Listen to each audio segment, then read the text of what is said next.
Et le monsieur, il est arrivé à l'hôpital 3 heures après, il est décédé. Et on ne pouvait pas encore l'annoncer à sa femme qui, elle était cardiaque. Ce couple, il venait pour fêter leur anniversaire de mariage. C'est quoi tes plus gros challenges? Et quand tu fais ces deux mondes-là, quelle est la perception que tu as de la vie désormais? Qu'est-ce que ça change chez toi? Est-ce que tu as eu des remarques racistes de la part d'un patient? D'un patient, ouais, mais je vais remettre vite en place. Première idée reçue, les infirmières se font souvent draguer par les médecins. C'est vrai? Oui, ça arrive. Ça arrive souvent? Quand tu fais ta chirurgie, il faut éviter de fumer pour ta cicatrisation. Moi, j'ai une patiente qui a payé 9 000 €. Bon, après, elle n'avait pas fait que le BBL, elle a fait une petite liposuction. Le BBL, elle a fait le lifting, elle a payé 9 000 €. Et ça s'est très mal passé. Les chirurgiens européens sont meilleurs que les chirurgiens africains. C'est faux. Tu as les chirurgiens européens qui ne sont pas forcément si bons que ça. Est-ce que selon toi, il existe de mauvaises raisons pour avoir recours à la chirurgie esthétique? Des mauvaises raisons, non, Oui. mais... Plume d'élite, le programme des éditions Argent Livre qui transforme votre rêve en réalité. En 28 jours, nous vous accompagnons pour écrire votre livre, puis nous assurons l'édition et la communication. Rejoignez-nous et partagez votre histoire avec le monde. Rendez-vous sur argentlivre.com. Tu as déjà fait un podcast par le passé? Ouais. J'en ai fait un parce que je manque rien. Justement dédié à la beauté et le bien-être. Allez. Ouais. J'espère que tu as le cardio. C'est beaucoup de boulot. C'est beaucoup de boulot. Ouais, mais je délègue. Hein. Moi, je vais, j'enregistre, on me découpe tout et je poste. Hein. C'est tout. Hein. Ok. Non, sinon je... Il y a vraiment du boulot. Hein, parce que j'ai pas de force pour faire ça. Quand je me lançais, je me disais, ouais, mais il faut... J'ai pas de force pour faire découper, prendre le temps. Je sais pas faire. Non, c'est pas moi qui le fais, c'est une équipe, mais bon, c'est qu'il faut piloter après l'équipe. Oui, mais... C'est de l'énergie, trouver les invités et tout. Moi, je paye. Ouais. Les invités, j'ai pas de mal, parce qu'en vrai, c'est des patientes. Tu vois, des patientes où j'invite... là, je compte inviter un médecin, par exemple, tu vois. Ça, c'est des gens avec qui je collabore tous les jours. Donc, du coup, c'est facile, tu vois. Ouais. Mais si je devais chercher, je pense que ça aurait été galère. Ouais. Non, c'est sûr. Mais du coup, je voulais te demander, est-ce que comme on a beaucoup à cœur, d'abord, dans un premier temps, notre cœur de cible, c'est la communauté afro. Ouais. Pourquoi?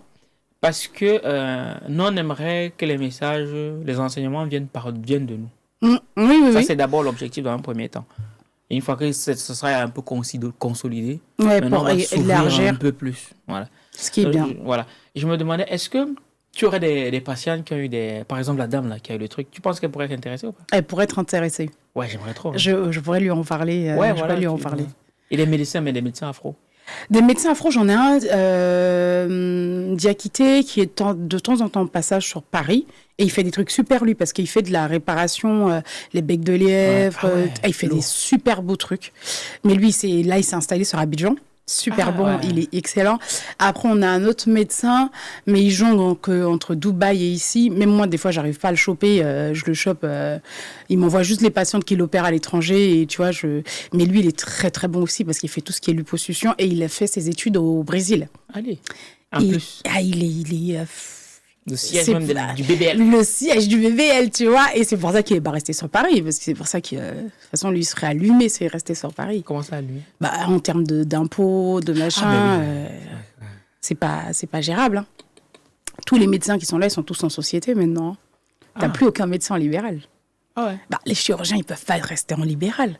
C'est vrai que c'est un truc que je comprends pas encore. Mais ça va être la folie si tu restes en libéral. Comment ça? Mais tu payes trop d'impôts. Tu payes les impôts personnels, les impôts de société, les impôts professionnels, la carte PINCO, l'URSSAF, les impôts de l'endroit où tu exerces. Tu finis pas. C'est vrai que j'ai pas ce regard pour le moment. Ouais. Moi, je suis encore trop sur le malade. Mais oui, parce que tu es encore à l'hôpital. Ouais. Non, moi, je suis en cabinet maintenant. Oui, mais je suis encore interne, j'ai pas fini. Mais oui. Attends. Ouais, j'ai pas encore ce regard. Attends, ça va venir. Tu vas vite comprendre. Ah ouais. Tu l'as pas encore. T'inquiète, ça va vite venir. Ok. Là, tu vas toucher un petit mot là. J'aime bien regarder cette histoire. Ça va vite venir parce que là, j'ai un médecin, docteur femme, qui vient de s'installer, un jeune médecin et tout. Et en général, quand les jeunes médecins ils viennent s'installer dans mon secteur, je vais pour me présenter et je commence à discuter avec eux et tout, machin. Il me dit, ouais, toi, t'es installé en libéral depuis combien de temps? Je lui dis, écoute, là, je vais arriver sur ma 4e année et tout. Et je lui explique et tout. Il me dit, ouais, comment ça se passe et tout. Je commence à lui expliquer et tout. Parce que je sors tout juste. Je lui dis, t'es au courant que là, il va falloir que tu mettes pas mal de côté, tout ça, machin, avec tout ce que tu vas toucher et tout. Et je commence à lui dire tout ce que je paye en tant qu'infirmière seulement, tu vois. Il me dit, ah ouais. On m'a pas prévenu tout ça. J'ai dit, c'est ce qui t'attend. En tout cas, je t'ai averti, donc c'est N-1, donc oublie pas juste ça. Sinon, ça va le faire. Sinon, je lui dis, tout va bien se passer. Sinon, il faut basculer en société, il ne faut pas rester en libéral. Moi, j'ai fait l'erreur et je suis encore en train de le payer. C'est le pire statut. Parce qu'en fait, en tant que libéral, tu es basé sur tes impôts. En fait, c'est sur ton chiffre. Le chiffre d'affaires. Ton chiffre d'affaires et pas sur tes bénéfices. Et là, t'imagines, tu as un bénéfice, tu as un chiffre d'affaires de 200 000 euros et ton bénéfice, il n'est pas forcément, il n'est pas de 200 000. Donc, t'imagines la balance. Je ne savais pas que les médecins généralistes libéraux étaient en mode auto-entrepreneur. Non, c'est fini. C'est fini, il faut pas être auto-entrepreneur. Ils peuvent pas être auto-entrepreneurs. On a le statut. Nous, les infirmiers, les kinés, machin, on a un statut à part. C'est libéral. D'accord. On n'est pas entrepreneur, on est libéral. Mais tu es quand même taxé sur le chiffre d'affaires. Tu es quand même taxé sur le chiffre d'affaires. C'est comme les auto-entrepreneurs. En fait, c'est la pire. En fait, le statut libéral, c'est la pire statut qu'il y a en France. Ah ouais. Parce que tu payes tous les impôts qui existent. Merde. Et tandis que tu passes en société, bah, tu te gères, quoi. Oui, mais il faut gagner beaucoup plus quand même. Parce qu'il faut payer. Ah ouais? Mais pourquoi ils passent pas tous en société? Parce que en général, on a souvent, on pense toujours qu'on est les Mères Teresa. C'est pour ça. Les médecins, on pense pas à ça. Médecins, infirmiers, on pense pas à ça. Ok. Tu sais que ça a commencé, non? Ah merde, le podcast a commencé. Ah ouais, énorme. Ouais. Bon, vous l'aurez bien compris. Du coup, aujourd'hui, on reçoit Lovely, qui est infirmière libérale. Je pense que vous l'aurez compris. Elle aime bien ce petit effet de surprise-là. Voilà. Elle était très à l'aise. Je trouve vraiment qu'on est très taxé en France. Trop taxé. En tout cas, la profession libérale, on est trop taxé. Moi, je parle pour ce que je vis. Ouais.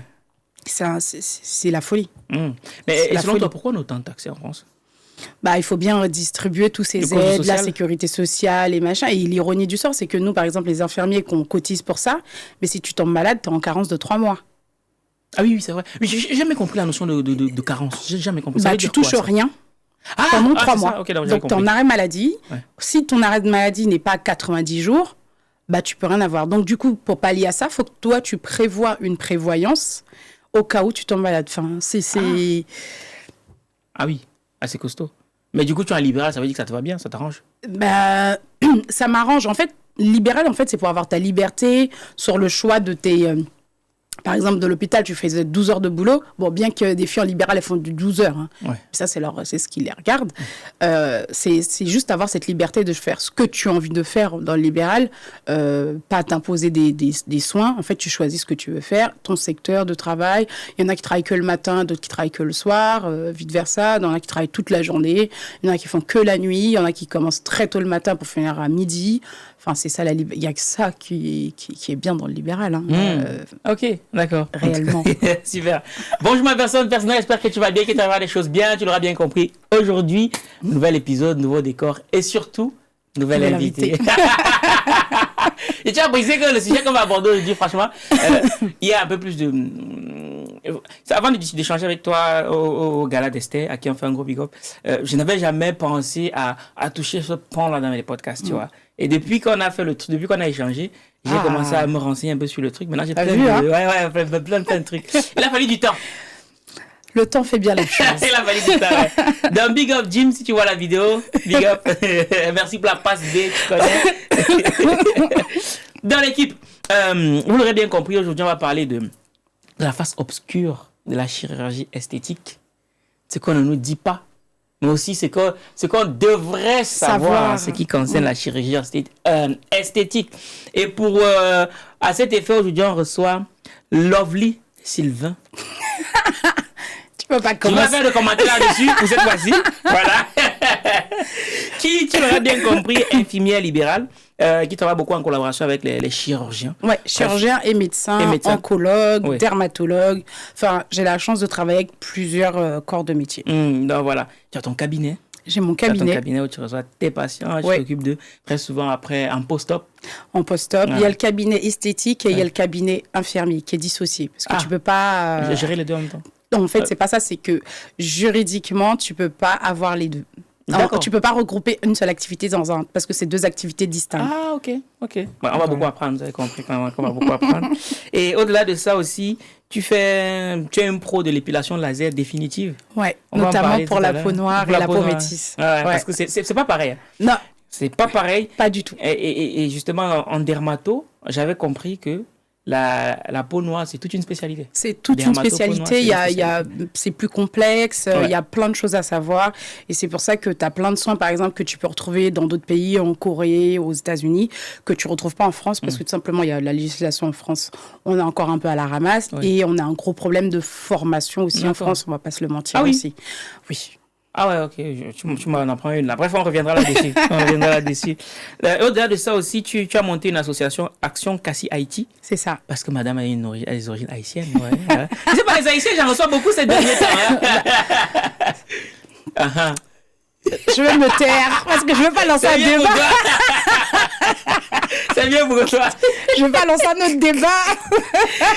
Donc, l'association, elle a une visée internationale parce que en France, en Haïti, c'est ça. En Côte d'Ivoire. Exact. Et bientôt, la Mauritanie. La Mauritanie. Ouais. Pourquoi la Mauritanie? J'ai dit ça parce que c'est un pays un peu rare.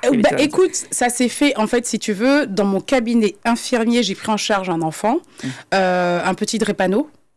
Et en fait, j'ai eu à lui faire des alimentations parce qu'on sait avec la drépanocytose, quand ils sont petits, ils ont beaucoup de difficultés à prendre du poids. Oui. Ce qui fait qu'ils sont beaucoup plus vulnérables pour les maladies, etc. Et du coup, en discutant avec la maman, on discute. De fil en aiguille, la maman m'explique, elle me dit, mais le vie, c'est super bien. Je ne sais plus de quoi on avait parlé. Je crois que j'avais parlé d'un truc que j'avais fait en Côte d'Ivoire. Elle me dit, mais tu sais, en Mauritanie, on a ça, Et de fil en aiguille, j'échange avec son cousin qui recherchait des associations justement pour pouvoir faire ce partenariat. Parce que malheureusement, le système de santé dans ces pays-là sont encore... il y a encore beaucoup de choses à développer. Beaucoup de choses à développer. Quoi. D'accord. Okay. Donc voilà. Okay, donc c'est un projet. En tout cas, bon, ça m'a interpellé Mauritanie. C'est pas un pays dont on entend souvent parler. C'est vrai. Et pourtant, il y a des choses à faire là-bas. Mais je connais quand même 2 ou 3 Mauritaniens. Donc, ouais. Ok. Et justement, on a discuté en off. Tu m'expliquais tantôt que tu as eu à recevoir des femmes qui, après une chirurgie esthétique, je ne sais pas si on va citer les pays. Bon, on va citer quand même. Une chirurgie esthétique en Tunisie. Et voilà. Elle est revenue avec l'hémoglobine à 6. Ouais. On va en reparler tout à l'heure. Pour ceux qui ne comprennent pas, hémoglobine à 6, ça veut dire qu'elle n'a quasiment plus de sang dans le corps. Exactement. Ça, voilà.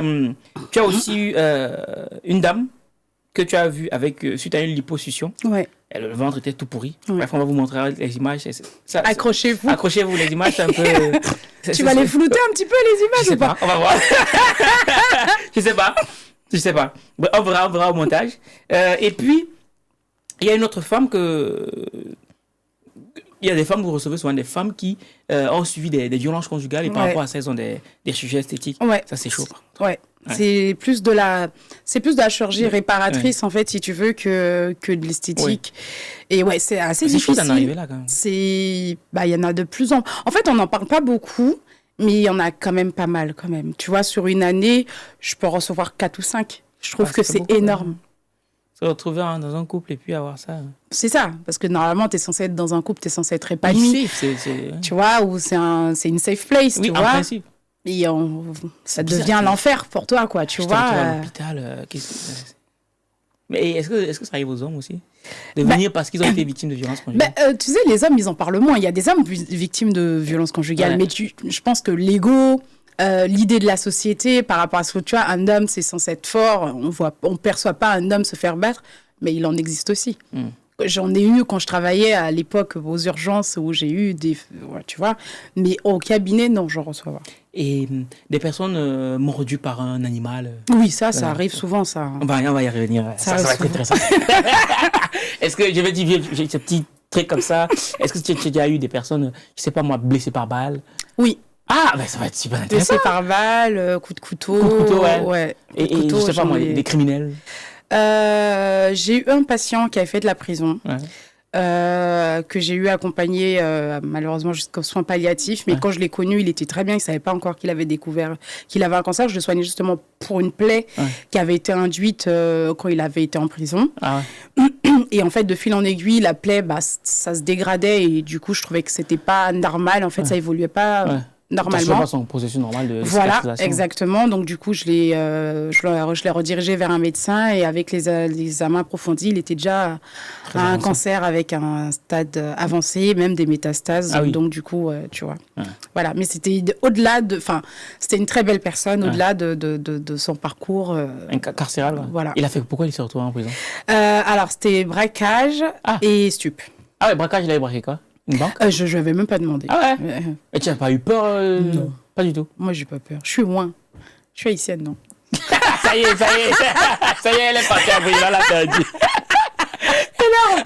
Mais il te raconte tout ça? Comment ça se passe? Non, en général, quand tu vois, moi, j'aime bien mettre les patients à l'aise, tu vois, parce que tu vas à leur domicile, donc bonjour, comment vous allez, qu'est-ce qui vous est arrivé? Donc, t'en as qui vont pas te dire les choses tout de suite, mais en général, c'est des prises en charge assez longues. Donc, des fois, c'est sur 3 mois, tu vois la personne tous les jours. Donc, il y a une certaine intimité qui va s'installer. Et donc, du coup, de fil en aiguille, ils vont me parler, ils vont me poser des questions sur ma vie, moi, je vais leur parler. Et facilement, ils vont se confier à toi, tu vois. Et puis, c'est pas la plaie, elle était localisée dans un endroit assez intime déjà. Bah, dis-nous, donc, du coup, alors, il a pris un coup de couteau au niveau de la fesse. Ah! Au niveau du sif ou au niveau de la fesse? Au niveau de la fesse qui tendait vers le sif. Ok. Tu vois, juste au-dessus. Donc, du coup, on est passé à côté des nerfs, tu vois. Donc, du coup, c'était déjà un truc intime déjà. Donc, du coup, de fil en aiguille, on discute et il m'a raconté ça. Et il racontait ça sans souci, tu vois. En fait, il y a une certaine confiance qui s'installe, en fait, et les gens, ils n'ont pas de difficulté à te parler, en général. Mais quand il te dit qu'il a eu en prison, qu'il a fait du braquage, qu'il a fait trafic de sucre, toi, sur le coup... Bah, en fait, je lui ai dit... D'ailleurs, ma réaction était spontanée. Je lui ai dit, on n'aurait jamais dit. C'est pas écrit sur la tête des gens qui sont criminels, tu vois, parce que, comme il disait si bien, c'était son passé. Tu vois, il était beaucoup plus jeune, c'était son passé, c'est son vécu. Ah, ok. Donc ça... Ok, d'accord. Voilà. Ok, d'accord. Mais il t'est arrivé d'aller dans des procureurs, puisque tu es médecin, tu es infirmière libérale, donc forcément, tu te déplaces souvent. Tu es déjà allé dans des quartiers difficiles? Oui, là où j'exerce, oui. Ah ouais? Oui, je vais dans les foyers aussi. Ouais. Ça me pose pas de problème. Mais Tout le monde doit être soigné. Non, je suis d'accord. Et quand tu vas dans les quartiers difficiles, réputés pour être difficiles, les personnes en situation précaire, c'est quoi tes plus gros challenges? Déjà, c'est les logements salubres. Ouais. Ah oui, c'est vrai qu'on en voit pas mal. Ça, c'est chaud. Ouais. Ça, c'est vraiment chaud. Il y a eu un jour où j'ai eu un rat. Ah. Et c'est ma phobie, les rats. Merde. Ah non, je suis partie en courant. J'ai appelé, je te jure, je suis partie en courant. J'ai dit, monsieur, si vous voulez, on fait les soins dans le hall, mais je peux pas rester chez vous. Wow. Et il me l'a dit, je suis désolée et tout, mais la plupart du temps, c'est l'insalubrité. Parce qu'en vrai de vrai, même quand il y a des deals ou des choses comme ça, ou des quartiers vraiment, où même la police ne peut pas rentrer, les pompiers ne peuvent pas rentrer, eh bien, bizarrement, les infirmiers, ils nous accueillent parce qu'en fait, on est les seules personnes qui vont soigner leurs parents. Oui. Tu vois? Donc, du coup, on n'a pas de souci. Limite, ils t'aident à te garer quand tu as des difficultés à te garer. Tu sais que tu peux laisser la voiture là. Ils vont te dire, garez-vous là, vous inquiétez pas, je surveille la voiture. Et toi, tu vas faire les soins, tu vois. Vraiment, c'est l'insalubrité. Les ascenseurs qui ne fonctionnent pas. Ah oui. Tu sais, tu as des patients au 12e étage. Ah oui, c'est vrai qu'il y a souvent les tours là. Et tu as déjà été... J'ai déjà été. Putain, tu arrives, tu es soufflé. T'es au bout de ta vie, t'as fait le sport t'as fait ton sport de la journée. T'as fait ton sport de la journée, mais t'es obligé d'y aller. Enfin, faut bien qu'il y ait quelqu'un qui aille dans ces coins-là, tu vois. Ouais. Mais ouais, vraiment, le plus gros challenge, c'est plus l'insalubrité. Tu vois, t'as les odeurs, des cafards, des trucs. Jusqu'à des fois, souvent, je prends pas mon manteau, quoi. Tu vois, même qu'en hiver, comme ça, j'achète des polaires, que je garde les polaires, tu mets une écharpe, et voilà, parce qu'en fait, les odeurs restent sur ton manteau, et puis c'est compliqué. Est-ce que tu es déjà allé dans des immeubles où tu arrives en bas de l'immeuble comme ça, tu as des gens qui bicravent? Ah oui, mais ça, c'est souvent. Et comment tu gères avec eux? Ils te demandent ce que tu viens faire là, je leur dis. Et en général, franchement, jusque-là, j'ai jamais eu de soucis. Parce que là, j'ai jamais eu de soucis, pourvu que ça dure. Mais tu as des trucs pour te protéger, genre, je sais pas, bombe lacrymo, un truc. Ah oui, obligé. Toujours. Obligé. Et tu n'as jamais eu d'embrouille par rapport à non, l'agression? Non. Nous, j'ai un patient, je sais pas qui c'est des attouchements et tout. Est-ce que j'ai déjà eu ça? J'ai eu un patient, enfin, le fils d'un patient qui me faisait des remarques un peu déplacées. Moi, en général, je remets vite les gens à leur place, en fait. Bah, raconte-nous, du coup. Bah, il me disait que j'étais jolie, que machin, vous êtes bien... pardon, excusez-moi, là, je suis venue pour être papa, je suis pas venue me faire draguer. Vous allez rester à votre place. Ah ouais, non, mais en fait, il faut rentrer dans l'art dans les gens, faut rentrer. Ah ouais. Parce que je pense que si t'es subtil, tu vois, ça peut être un peu ambigu, machin. Non, en fait, non, on joue pas ce jeu-là, on s'arrête là tout de suite. Moi, je suis venue pour soigner votre parent.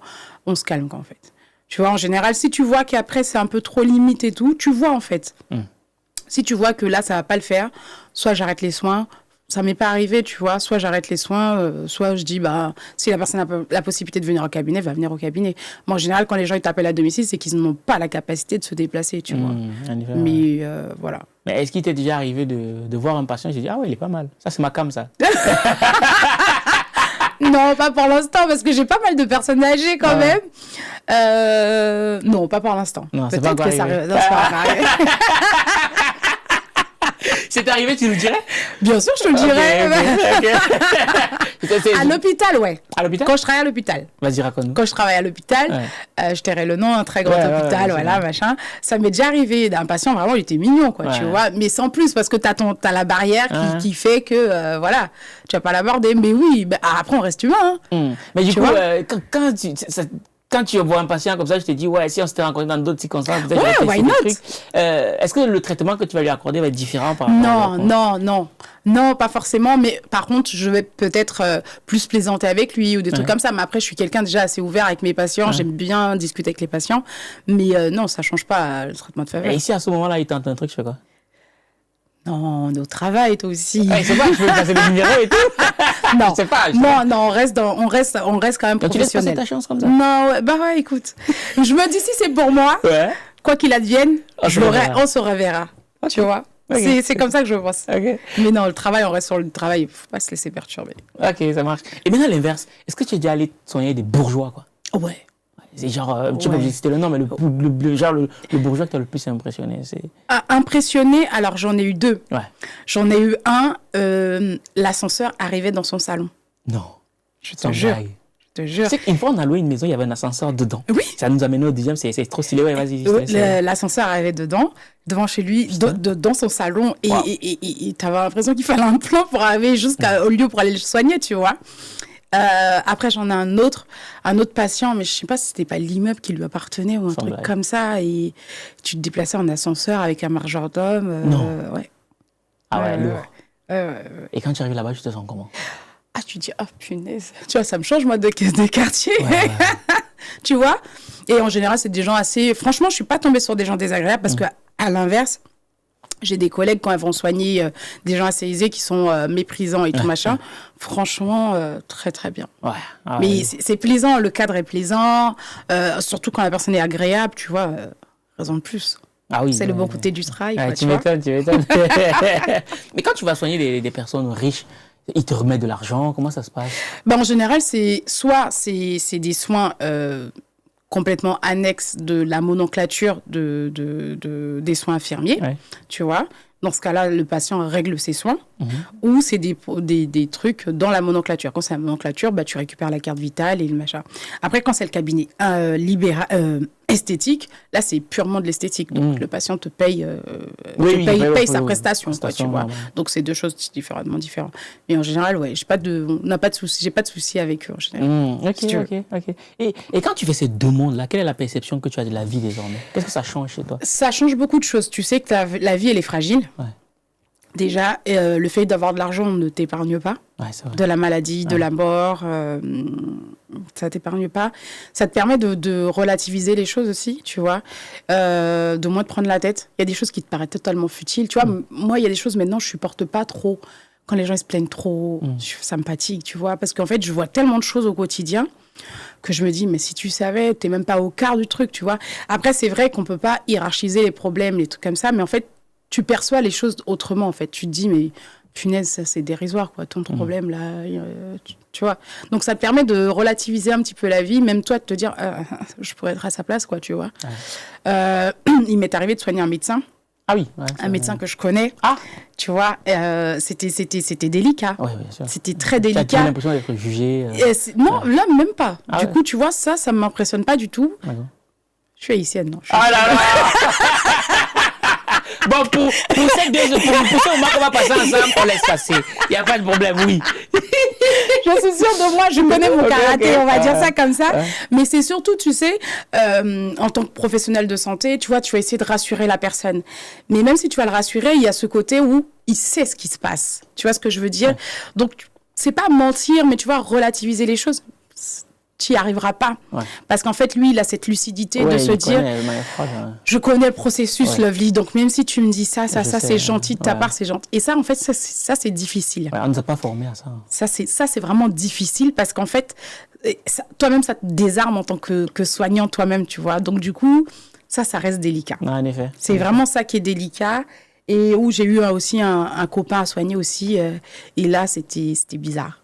C'était bizarre parce qu'en fait, tu vois, tu as une intimité avec la personne, mais là, du coup, tu as la casquette soignant. Ouais. Donc, du coup, il y a une ambivalence et c'est compliqué. Tu peux pas lui dire tout, forcément. En fait, c'est compliqué. Et du coup, j'évite ce genre de situation-là. Ouais. Vraiment, je le fais si vraiment c'est inévitable, mais c'est pas des situations dans lesquelles... Parce que ça me met pas... Je suis pas à l'aise. C'est pas la posture que tu aurais aimé avoir. C'est ça, t'es pas à l'aise. Et puis même pour la personne, eux, ils sont contents, hein, parce qu'ils se disent, enfin, je pense que c'est... Ça dépend du geste aussi. Hein, ouais, je pense que c'est de la confiance qu'ils ont, le fait de te choisir toi et pas une autre personne, ou faire appel à des sociétés, tu vois. Mais ils pensent pas forcément à nous derrière, parce que du coup, cette posture qu'on a, elle est trop complexe. Ouais, j'avoue. Donc... j'évite. J'évite. Ok. Et c'est quoi le plus beau dans ton métier, genre que tu apprécies? Le plus beau dans mon métier, c'est quand les patients me disent merci, Lovely. Merci d'être là, merci de m'avoir soulagée. Le fait que tu as des patients bien, qu'ils aient été soignés depuis X temps, qui vont t'envoyer des fleurs au cabinet, qui vont t'envoyer une carte, ils vont se rappeler le jour de mon anniversaire. Vraiment, c'est vraiment ce truc où les gens, après, tu vois que tu leur fais du bien, en fait. C'est vraiment ce que j'apprécie dans mon métier. Et c'est quoi le pire souvenir que tu as de ton métier? Le pire souvenir... C'était pendant le Covid.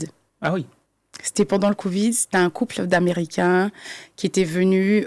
Il n'y avait pas encore toutes ces histoires de confinement et machin, tout le tralala. Le grand public n'était pas encore informé du Covid. Ce couple, ils venaient pour fêter leur anniversaire de mariage. Et le monsieur, il a fait une décompensation. Il n'était pas plus cardiaque que ça. Il est arrivé à l'hôpital 3 heures après, il est décédé. Ah oui. Et on ne pouvait pas encore l'annoncer à sa femme qui, elle était cardiaque. Ah.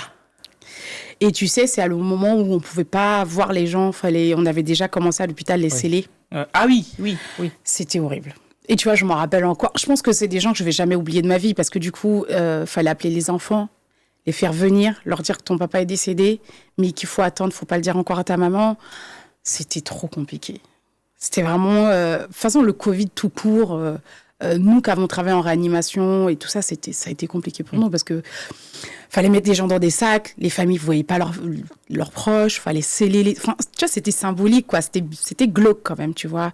Mettre des scellés sur les trucs, mettre des numéros, c'était glauque. Vraiment, je crois que c'est pour ça que je suis partie de l'hôpital. Ouais. Ah ouais, on va y revenir. Bon, l'équipe, le podcast va être énorme. Comme j'ai dit, en 2026, je ferai l'effort toujours de proposer un livre parce que plus tu lis, plus tu sais, plus tu es, plus tu es, plus tu es, plus tu as. Ah non, plus tu lis, plus tu sais, plus tu sais, plus tu es, plus tu es, plus tu... Ah oui, c'est ça, oui, je ne me suis pas trompé. Donc aujourd'hui, puisqu'on va parler de tout ce qu'il y a autour de la chirurgie esthétique, je vous recommande le livre de Nina Dotia, Guérir de l'acné. Pareil aux éditions Argent Livre. Donc Nina, gros big up. C'est un livre très facile à lire, avec des petites astuces comme ça à respecter et tout. Bref, voilà, je vous recommande ça. Je vous mets dans le lien dans le premier commentaire de la vidéo ou en description. N'hésitez pas, faites-y un tour. Et puis vous verrez parce que voilà, c'est ce que tu ne sais pas qui va te coûter très très cher. Tout est là-dedans. Et quand ça sera trop grave, on va t'amener chez Lovely. Ce sera une autre histoire. Bref. Heureusement qu'elle est là d'ailleurs. Hein. Mais bon, on espère que tu ne vas pas arriver jusque-là. En tout cas, si tu as vu la vidéo ici, tu n'auras pas besoin d'aller jusque-là. Et je vais remercier Eudes qui est à la régie, sans qui on n'aurait pas pu enregistrer cette émission. Et je rappelle qu'on se retrouve le 9 mai pour la 5e édition du Week-end de l'écrivain à Paris. Le seul événement, j'ai envie de dire, de prestige qui met en avant les écrivains qui écrivent pour impacter You Know. Et au-delà de ça, comme le vieux aujourd'hui, si jamais tu estimes que ton métier mérite d'être vulgarisé, Parce que c'est vrai, on dit ce qu'on veut, mais on a besoin d'infirmières, on a besoin de médecins, on a besoin de boulangers, on a besoin de plombiers, On a besoin de tout le monde.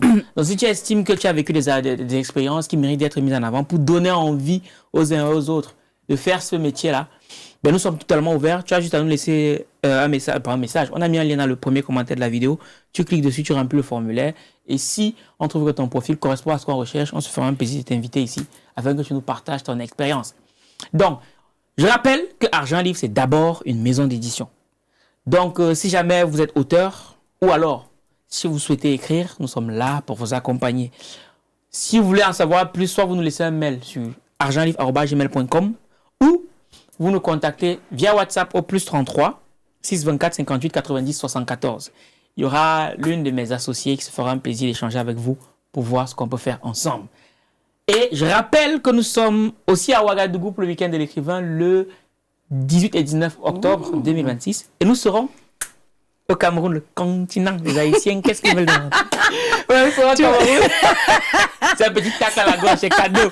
Donc, Cameroun, le 8 et le 9 août prochain. Donc, notez bien les dates, on sera ensemble. Maintenant que ceci est dit, on peut souhaiter la bienvenue à notre invité, Lovely. Merci. Lovely, tout à l'heure, je t'ai présenté.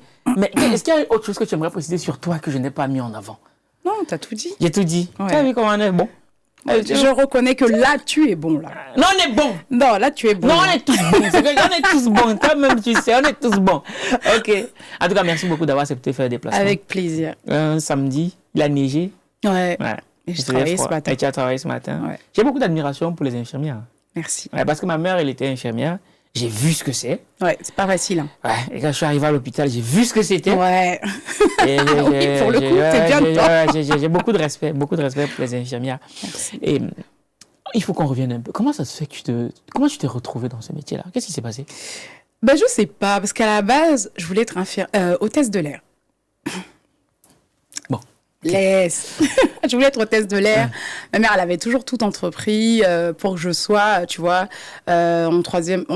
Dès le collège, j'ai été dans des classes spécifiques pour apprendre le latin, pour que les langues soient plus faciles. J'avais déjà commencé à apprendre l'allemand. Enfin, et je sais pas. Je crois qu'au lycée, je sais pas. Après, j'ai été dans le sport parce que j'ai été entraîneur de basket. Ah oui, lourd. Ouais. Jusqu'au niveau régional, on a gagné la Coupe du 93. Ah ouais. J'ai gagné la Coupe du 93, haïtienne que je suis. On te donne cadeau. On te donne. OK. J'étais d'abord dans le sport, si tu veux, et après, ça s'est fait tout seul. En fait, je crois que j'ai fait un stage. J'avais 16 ans, 17 ans, à l'hôpital Bichat, en cardiologie. Ah oui. J'étais fascinée. Vraiment par le cœur, et j'étais fascinée. Et j'ai dit, ah ouais, j'aimerais bien. Et c'est comme ça que je me suis retrouvée là-dedans. Ah ouais. Et du coup, ça a été vraiment dès que j'étais diplômée, c'est là où je me suis orientée. Cardiologie intensive. Cardiologie, réanimation, salle de réveil. D'accord, OK. C'est que les services que j'ai fait. Et comment ça s'est passé la formation? La formation, Il y avait un concours à l'époque. Il y avait le concours, il fallait passer le concours à l'époque, ouais, ça remonte. Il y avait le concours, et après, on avait des stages, je crois que c'était tous les 2 mois, je ne me rappelle plus trop. C'était pas forcément évident. La place d'étudiante, et à l'époque, à la PHP, il n'y avait pas beaucoup d'infirmières noires dans ces services-là. On va y revenir. Ouais. Tu vois, dans les services de cardiologie, tu sais, toi-même, je pense que tu le Dieu, c'est eux, je pense que toi-même, tu le sais, cardiologie, réanimation, salle de réveil. Il y a très peu de femmes noires dans ces équipes-là. Donc, quand tu arrives, c'est pas évident. Faut faire ta place. Donc, du coup, déjà, dans ta partie théorique, tu dois être calé déjà avant d'y arriver. Et en fait, moi, en vrai de vrai, j'ai pas eu de soucis. Après, j'ai du caractère. Dès que ça va pas, même si je suis étudiante, je prends le risque. Voilà, je dirais que ça va pas. Mais Dieu merci, ça va. Franchement, tous mes stages sont bien passés, ça a été. Mais tu as toujours, à un moment donné, on va te tester, tu vois. Forcément. Ça, c'est le... Je pense même qu'on est blanc. Hein. C'est le jeu, tu vois. Ouais. Et ça m'a pas dérangé parce que justement, c'est du challenge. Oui, bien sûr. Donc, bien sûr. Okay. Mais ça s'est bien passé. Et puis, si tu parles de femmes noires dans un service d'élite, si on va dire ça comme ça. D'élite. Oui, ok, d'accord.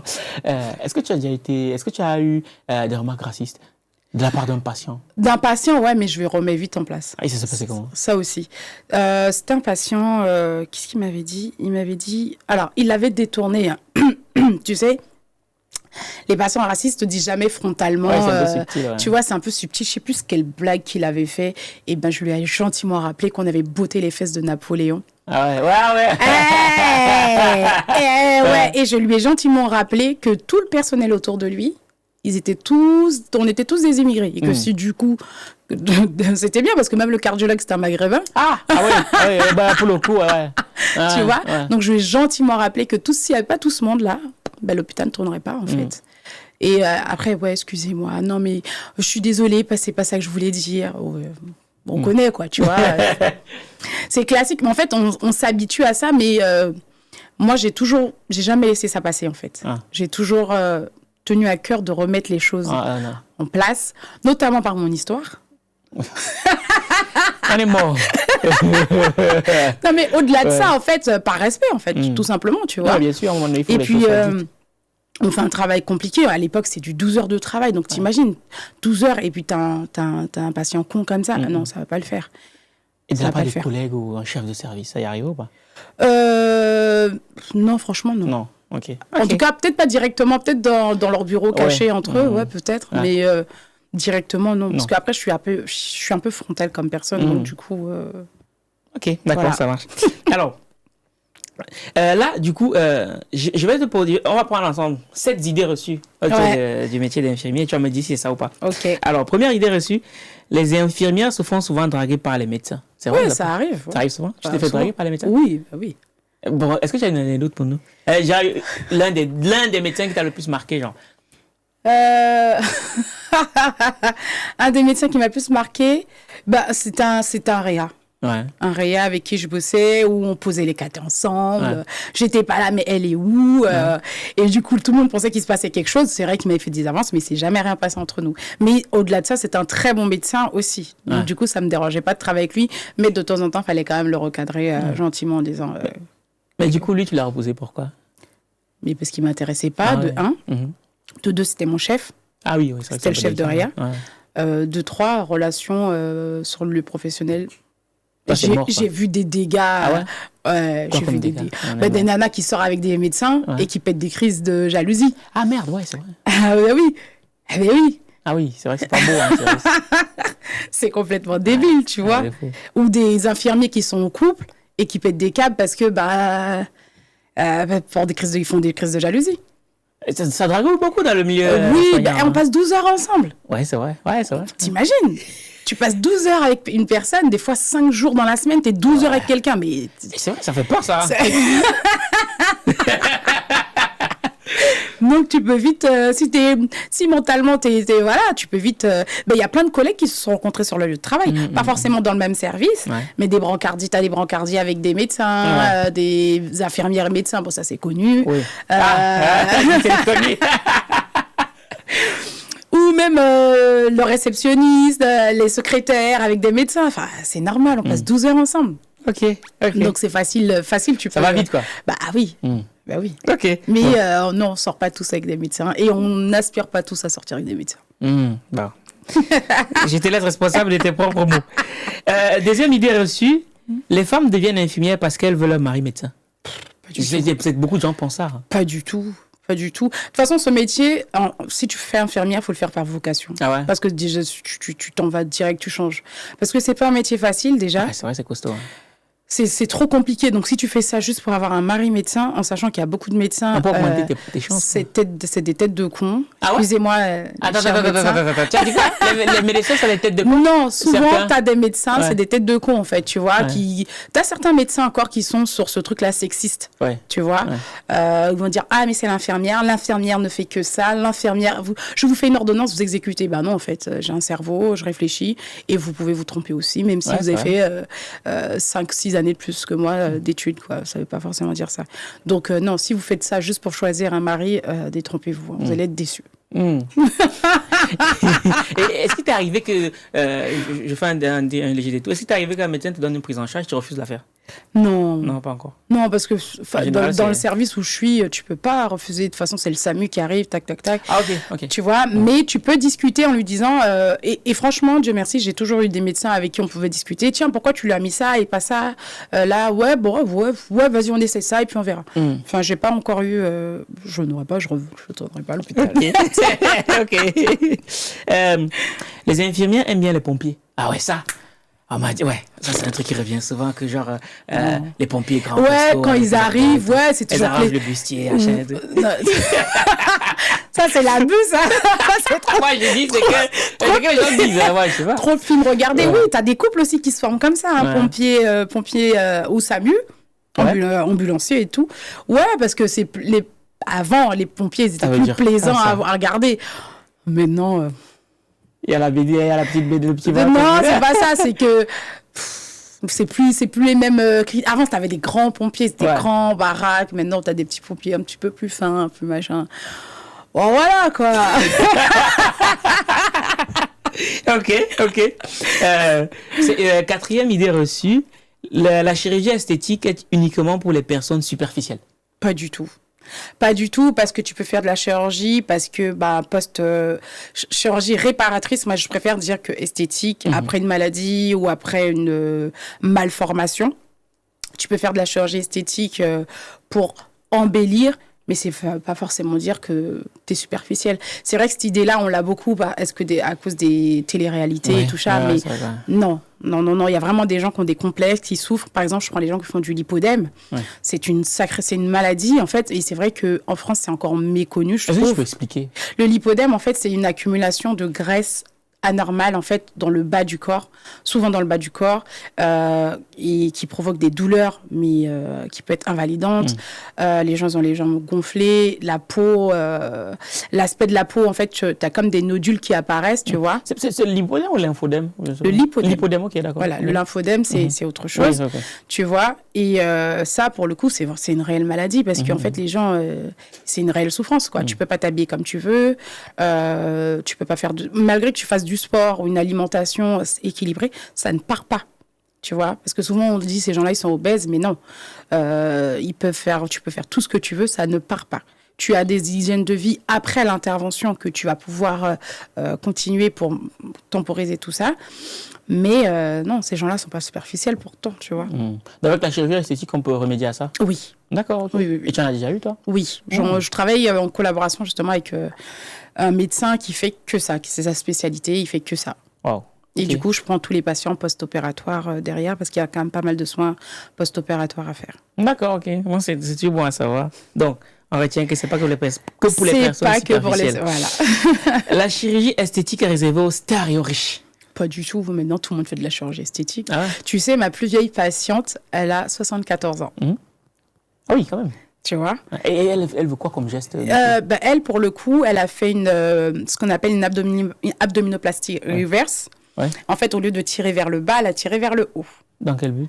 En fait, pour retendre la peau, en fait, justement, elle avait fait une intervention, elle avait fait une liposuction avant. Ouais. Malheureusement, on lui a pas conseillé les drainages lymphatiques, donc du coup, ça lui a créé de la fibrose. Ah ouais. Et donc, toute la chirurgie, en fait, a été fichue, si on peut dire ça comme ça. Du coup, un autre médecin a fait la reprise, et du coup, il a retiré la peau. Et du coup, la cicatrice, du coup, elle est sous le sein. Donc, tu la vois pas, en fait. C'est une technique, il n'y a pas beaucoup de médecins qui peuvent le faire. Mais c'est une technique très intéressante. Oui, je demandais surtout pourquoi est-ce qu'elle a décidé de tirer vers le haut. Ouais, c'est pour cacher la cicatrice, sous les seins. Ah oui, c'est vrai que c'est très subtil. C'est très subtil et c'est agréable à voir. Ok, et du coup, ça s'est bien passé. Ça s'est très bien passé. Elle est à nouveau sur le marché, du coup? Elle était toujours sur le marché. Elle a son mari. Franchement, elle est adorable, mais ça s'est super bien passé, sa chirurgie. D'accord. Le médecin qui l'a fait, c'est un expert. Donc, ça s'est bien passé. Et tu as travaillé avec des stars? Ouais.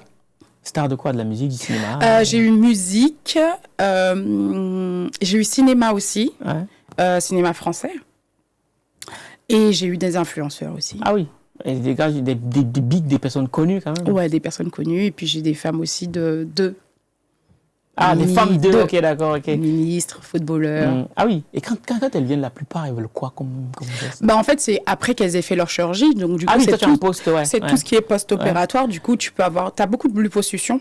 Ah ouais. Il faut expliquer parce que j'ai lu quand même, avant de venir, on prépare un peu les émissions, et j'ai cru comprendre que la liposuction n'est pas là pour faire perdre du poids. Non, la liposuction n'est pas là pour faire du poids.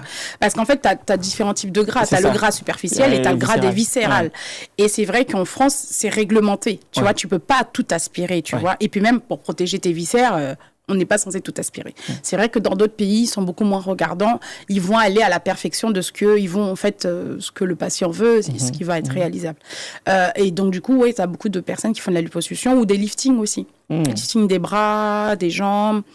Tu as beaucoup d'abdominoplastie aussi, surtout les femmes après les enfants. Que le ventre soit plat. Plat, plus harmonieux. Plus harmonieux. Pour avoir le tour de hanche. Ouais, le tour de hanche. Voilà, quoi. Donc, très souvent, c'est par rapport à ça que... T'en as beaucoup qui font ça. T'as les femmes qui font ça parce que ce qu'on appelle le tablier. Oui. Tu vois que c'est quand, après un certain nombre d'enfants, t'as le ventre qui tombe sur le pubis. Oui, et ce qui est pas beau à voir. Et puis même, c'est pas agréable pour la personne. Donc, du coup, par contre, c'est pris en charge par la sécurité sociale. Ah, ok. Ouais. Je savais pas. Je te l'apprends. Ah, j'enverrai des patients, ok. Je savais pas ça. C'est pris en charge par la sécurité sociale. Donc, du coup, mais il faut aller chez un médecin, par contre, qui fait les documents pour la sécu, quoi. Parce que c'est tout un truc. Après, tu as toute une procédure que tu dois passer. Tu passes devant un médecin conseil. Enfin, il y a c'est tout un dossier à faire, ouais. Tu as un test à faire en préalable. Donc, mesdames, si vous êtes concernées, c'est mettre une feuille de papier. En fait, si la feuille de papier tient entre le pubis et le ventre, c'est que déjà, tu es éligible. Ça fait partie des tests. Tu es éligible pour une abdominoplastie remboursé. D'accord. Donc, tu m'as dit, il y en a qui viennent pour les abdominoplasties, pour les liposuctions, et tout ce qui concerne, comment on appelle ça encore là, les seins. Les reconstructions mammaires, tu peux avoir des gens, soit après cancer, mastectomie, donc tu vois que tu reprends. Tu as aussi beaucoup de jeunes filles qui ont malheureusement, tu vois, une grosse asymétrie au niveau des seins, donc ça, on peut reprendre aussi. Donc, tu prélèves un petit peu de gras, des fois au niveau des cuisses pour harmoniser tout ça. J'ai pas beaucoup de... Tu sais, les prothèses, c'est pas aussi à la mode qu'avant. Ok. Qu'est-ce T'en as moins, il y a eu beaucoup de soucis avec les prothèses aussi, tu vois, des malformations, des prothèses qui ont pété, voilà. Mais maintenant, elles font plutôt des liftings. C'est beaucoup plus... En fait, tu tires la peau. Tu tires la peau et le sein, il est beaucoup plus galbé, il est remonté, quoi, tu vois. Ok. Et tu peux injecter après du gras dedans. Ah, mais ça, je savais pas, je te jure. Ouais. Ah, on injecte du gras. Ouais. De toute façon, la glande mammaire, c'est que du gras. Oui, bien sûr. Donc, moi, dans ma tête, j'étais resté en mode prothèse. Ouais, non, tu peux prélever et injecter aussi. Ok. Ah oui. Il y a des trucs qui se font très bien. Et tu vois pas forcément la différence. Hein. Mais quand tu mets du gras, je sais pas, mais en général, ça dure combien de temps? Parce qu'en général, c'est que les prothèses, c'est 10, 15 ans. Non, le gras, ça s'entretient. Par contre, tu vois, faut que... en général, au niveau des seins, c'est là qu'on stocke. Donc, du coup, ça part pas. C'est pas comme au niveau des fesses, tu vois. Ça part pas. Mais après, en général, on te demande d'avoir une hygiène de vie plutôt équilibrée et saine, tu vois. Bien manger, bien boire. Bon, pour les fumeurs, le gras, il vieillit pas super bien après, tu vois, parce que c'est du gras qu'on a injecté, même si c'est le tien. Voilà, c'est plus ça. C'est pas comme les fesses où vraiment, si de base, tu n'as pas une base de fesses, où ça peut... ça peut s'affaisser, quoi. Ça peut s'affaisser. Ah ouais. Ça peut s'affaisser. Si, en plus, il y a tout plein de trucs, plein de procédures après la chirurgie BBL, dite BBL, que tu dois faire. Si tu ne respectes pas, ta chirurgie est fichue, tu vois. Tandis que le sein, tu as juste un soutien-gorge de contention à porter. Et voilà. Tandis que le BBL, t'as le coussin. Tu dois t'asseoir sur un coussin parce que tu peux pas t'asseoir ta fesse. Tout le temps, tu dois t'asseoir sur un coussin? Pas tout le temps, mais les 6 premiers mois, en tout cas, tu dois t'asseoir sur le truc. Tu dors sur le ventre. Parce que faut pas que tu écrases. Les 6 premiers mois. Voilà. Faut pas que tu écrases ton gras, tu vois. Ah, c'est pas simple, hein? Ah non, c'est pas simple, hein. Et surtout la post-op. C'est le post-op. En fait, c'est souvent ça le problème. C'est qu'en fait, les gens, ils vont se lancer dans des trucs sans connaître le post-opératoire. Parce que t'en as qui pleurent, hein, qui s'attendaient pas à ça. Pour aller aux toilettes, c'est compliqué. Pour être allongé, dans la vie de tous les jours, c'est compliqué. Et le temps que ça dure. Et puis souvent, quand tu injectes, faut savoir que tu perds 20% de ce que tu as injecté. Donc, le volume... Ah oui, de base, il va être perdu. Il va être perdu, tu vois. Donc, des fois, elles sont déçues parce qu'entre ce qu'elle voit, imaginaire et ce qui va rester. et ce qui va rester, il y a un fossé. Il suffit que tu n'as pas forcément une bonne alimentation, tu vois, parce qu'il faut quand même bien manger. Manger suffisamment de protéines, tu vois, pour pouvoir continuer à galber ça. Faire du sport, si tu es quelqu'un qui faisait pas plus de sport que ça, c'est compliqué. Hein. Bah, t'as pas mal d'influenceuses qui le disent, hein, que ça coule. Ah si tu fais pas de sport, ça coule. On revient toujours à la même chose, quoi. On revient toujours à la même chose. Donc, moralité, peut-être faire un peu plus de sport. Ouais, peut-être c'est moins coûteux aussi. C'est moins coûteux, oui. Ouais. Mais ça demande plus d'efforts. Mais quoi qu'il advienne, en fait, à chaque fois, la chirurgie esthétique, on est perçu comme c'est un miracle. Pas du tout. Hein. C'est pas magie. Il n'y a pas de magie. Hein. Tu dois l'entretenir, tu dois t'alimenter correctement, ton hygiène de vie. Rien que déjà, quand tu fais ta chirurgie, tu dois pas faut éviter de fumer. Pour ta cicatrisation. Oui. Déjà, tu vois. Cicatriser, fumer, boire, tu vois, bien t'hydrater. Et il y a beaucoup de gens qui ne s'hydratent pas convenablement. Beaucoup de gens, il y a très peu de personnes qui boivent de litres d'eau dans la journée, tu vois. Ouais, c'est vrai. Et donc, tout ça, c'est des prérequis que tu es censé avoir, quoi. Ah oui. Donc, c'est pas si simple que ça, la chirurgie esthétique. C'est pas si simple que ça. Non. Ok. Bon, je le dis, si jamais il y a parmi vous des gens qui se sentent à l'aise à venir nous partager leur expérience de chirurgie esthétique, nous sommes totalement ouverts. On a plein de questions à poser. Donc, voilà, on sera totalement open. On vous met le lien juste en bas. Et s'il y a des chirurgiens, chirurgie esthétique, pas que des cardiologues, chirurgie cardiaque, chirurgie orthopédique, même un psychiatre. J'aimerais bien recevoir un psychiatre. Ouais. J'aimerais lui poser plein de questions. Ah, il y a un bon psychiatre, je sais plus si je suis encore en contact avec lui. Et c'est un afro en plus, qui était très bien, qui travaillait à Villévrard. Ah, je demande parce que chez nous, toujours c'est un peu spécial. Parce que... Ben, on a du mal, voilà, la communauté. Donc vraiment, les gars, s'il y a un psychiatre qui vraiment se sent l'âme de venir nous vulgariser un peu le truc, nous expliquer des notions et tout, on est totalement open. Si vous en connaissez un, partagez-lui cela. Et si c'est bon, on sera totalement open. Je le partagerai à mon réseau de médecins. Yes, merci. Et même les gériatres, comment gérer les vieux, c'est super intéressant ça. Les gériatres, oui. Okay. Ben, j'en connais un gériatre. Je peux lui en parler. Ok, super, merci beaucoup. Autre chose, tout à l'heure tu parlais de ça et c'est la prochaine, c'est le BBL est une opération légère. Pas du tout. Ça reste la plus dangereuse. Il faut expliquer déjà le BBL. Qu'est-ce que c'est? Alors, le BBL, en fait, on va te prélever du gras en général du ventre qu'on va réinjecter dans ton corps. Le gras, on va le centrifuger. Donc, ça veut dire qu'on va le nettoyer. On le purifie. On va le purifier et on va le réinjecter. Mais ça reste l'une des opérations qui a le plus de risques.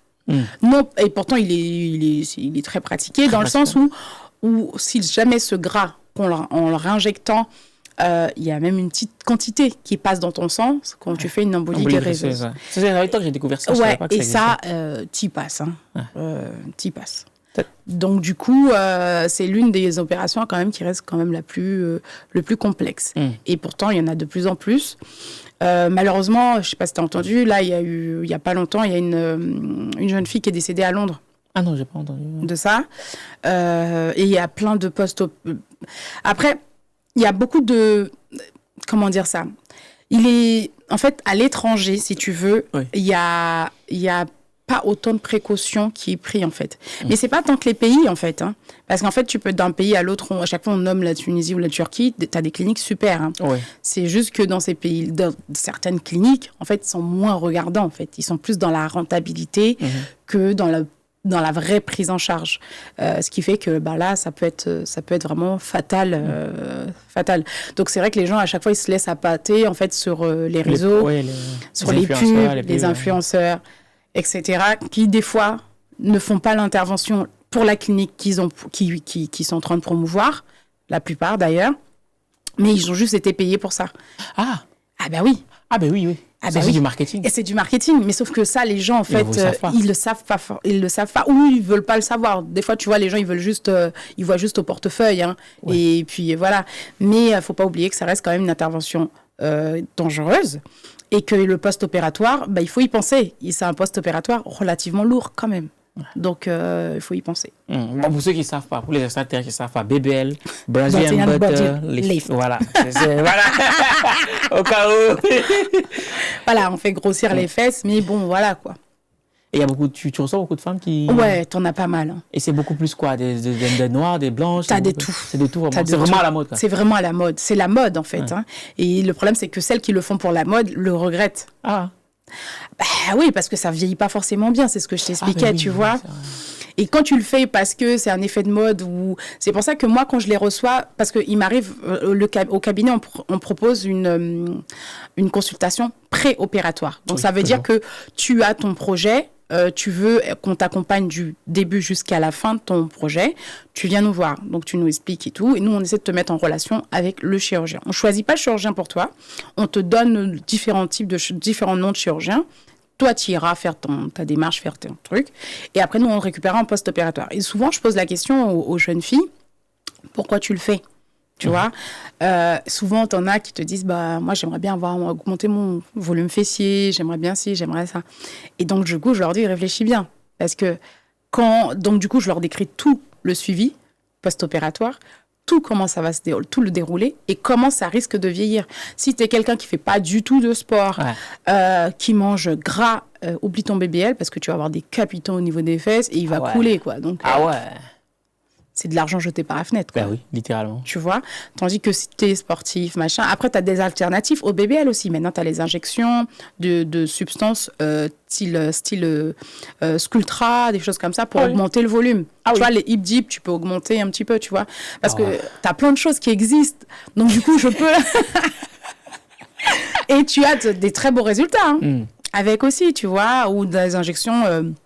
d'acide hyaluronique aussi. Mais le truc, c'est qu'il faut revenir souvent tous les mois. Non, après, non, pas tous les mois. En général, c'est tous les 2 ans. Tous les 2 ans? Ah oui, quand même. Tous les 2 ans, et tout dépend comment ça vieillit, tu vois. Et pareil, il faut l'entretenir aussi. Ouais, ça coûte combien à peu près, ça? Les injections, tout dépend du du volume que tu veux. Ça part de 300, si je te dis pas de sottises, jusqu'à 2000 euros. 2000 euros. Et un BBL, ça coûte combien? Un BBL, ça dépend aussi des lieux, mais tu peux compter... Alors, j'ai appris dans certains pays, tu peux avoir beaucoup moins cher, mais il faut compter 5 à 7 000 euros, mais tu as des endroits où tu as 2 3 000 euros. 2 3 000 euros. Mais est-ce que le tarif est toujours garant de la qualité? Alors, pas forcément. Pas forcément. Pourquoi? Parce que je vais te dire, moi, j'ai une patiente qui a payé 9 000 euros. Bon, après, elle n'avait pas fait que le BBL, elle a fait une petite liposuction. Le BBL, elle a fait le lifting, elle a payé 9 000 euros. Et ça, c'est très mal passé. Elle avait fait où? En France? Non, elle n'a pas fait en France. En France, de toute façon, c'est mort. On ne va jamais t'opérer 3 endroits en même temps. Déjà, tu resterais trop longtemps sur la table. Ouais, c'est vrai. Trop de risques. Mais à l'étranger, tu vois, c'est la différence. On accepte de te faire tout ça, quoi, tu vois. En France, non. T'acceptes. En France, on peut liposucer plus réinjecter, mais c'est rare. Ce sont les chirurgiens qui vont accepter de faire plusieurs choses en même temps. Parce que c'est minimum 2 heures chaque bloc. Donc, t'imagines, tu restes toute la journée endormi au bloc. Ouais. C'est pas simple. Ça fait beaucoup. Hein. Ouais. Le réveil peut être compliqué. Hein, parce qu'il faut te rinsuquer. On va revenir sur les volontés à l'étranger. Sachant que tu officies aussi à l'étranger. OK. Et ouais, c'est justement ce que je demande. Voilà. J'espère que tu es bien assise. Toi qui travailles avec plusieurs chirurgiens. Ouais. Les chirurgiens européens sont meilleurs que les chirurgiens africains. C'est faux. C'est faux? C'est faux. Tu as des chirurgiens européens qui ne sont pas forcément si bons que ça. Et tu as des chirurgiens africains très, très, très bons. C'est juste qu'ils ne sont pas forcément connus. Après, malheureusement, maintenant, on est dans l'ère digitale. Si le médecin, il n'est pas hypé Instagram, c'est vrai tu vois ce que je veux dire? Alors que tu as des très bons chirurgiens qui ne sont pas sur Instagram, mais qui sont très, très bien. Tu vois? Et à l'inverse, tu as des chirurgiens sur Instagram, j'orienterais pas forcément... Ouais. Maintenant, moi, je trouve que c'est plus à celui qui aura le meilleur marketing. Oui, c'est ça, oui, bien sûr. Et en vrai, c'est pareil c'est pareil pour les infirmières post-opératoires ou les masseuses post-opératoires. Hein. Okay. Oui, c'est ça, c'est le marketing de la santé. C'est le marketing de la santé, tu vois, mais non. Il y a des très bons chirurgiens afro-caribéens qui sont très, très, très bien. Mais comment on choisit un bon chirurgien? On se base sur quoi?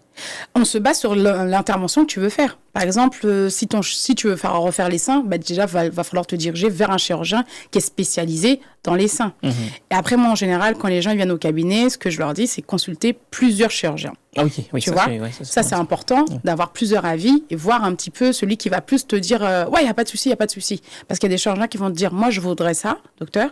Il va dire écoutez, là au vu de ce que moi vous avez là actuellement, la base que vous avez, là c'est réalisable, là c'est pas réalisable, là je pourrais me rapprocher de votre réalité, là je trouve que déjà un chirurgien qui a ce discours-là, j'aurais plus de facilité à aller vers lui, tu vois. Tandis que le chirurgien te dit oui, il n'y a pas de souci, tout est faisable, on le sait très bien, tu vois, il y a des choses que tu peux pas. Et là, tu vas le poser les questions de tarifs, tu vois, ça aussi, enfin, il y a tout plein de questions comme ça. Lui demander combien... Moi, je dis aux patientes, n'hésitez pas à demander est-ce que c'est lui qui va vous opérer le jour J? Ouais, parce que ça aussi, parce qu'il y a ça aussi, ça c'est un réel problème, ça aussi. Parce que là, on a endormi, on ne sait pas qui est là. On ne sait pas qui est là. Est-ce qu'il a une équipe, tu vois, et qui sera présent? Est-ce faire le rendez-vous anesthésiste, tu vois, voir l'anesthésiste? Est-ce que c'est le même anesthésiste qui va vous endormir ou pas, ou ce sera un anesthésiste de garde? Poser toutes ces questions-là. Comment ça va se passer le post-opératoire? Est-ce que c'est en ambulatoire? Donc, ça veut dire, est-ce que vous m'opérez et je repars à la maison? Si je repars à la maison, du coup, est-ce que vous êtes joignable? Est-ce qu'il y a un numéro 24-24? Parce que quand je vais arriver chez moi, je ne vais pas me sentir bien. Qui est-ce que je vais appeler? Ou je vais arriver à la maison, je vais saigner. Qui est-ce que je vais appeler? Est-ce qu'il y a quelqu'un qui va répondre? Et est-ce que vous avez quelqu'un vers me remonter pour le post-opératoire? Infirmière pour les pansements, pour les soins, pour les drainages. C'est pas tous les infirmières qui font les drainages. Pour les drainages, etc. Là, à ce moment-là, oui. C'est sur ça que tu te bases pour pouvoir choisir ton chirurgien. Oui, tu parles beaucoup de drainage lymphatique, sachant que tu le fais. Ouais. Ça sert à quoi, ça?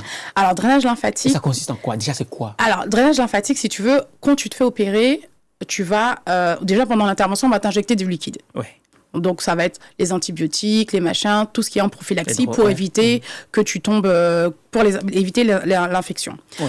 Une fois que tu as fait l'intervention, ton corps, par système de mécanique, il va réagir. Donc, tu auras le syndrome inflammatoire qui va être là. Donc, du coup, ce qui va se passer avec tu vas gonfler littéralement. Ouais. Donc, le drainage lymphatique post-opératoire aura pour but, justement, d'éliminer tout ce liquide-là, en fait. Faciliter ta récupération et accélérer ta cicatrisation, en fait. Tu vois. Et donc, du coup, tu seras beaucoup plus libre de tes mouvements, tu auras moins de douleur et ta cicatrisation, elle se passera mieux. D'accord. Et elle représente quand même, mine de rien, 50% de ton résultat. Ah oui. Parce que si tu te fais opérer, tu ne fais pas de drainage, fibrose, douleur, ça va stagner, tu vas être gonflé, tu auras un peu l'aspect un peu granulé après sur la peau.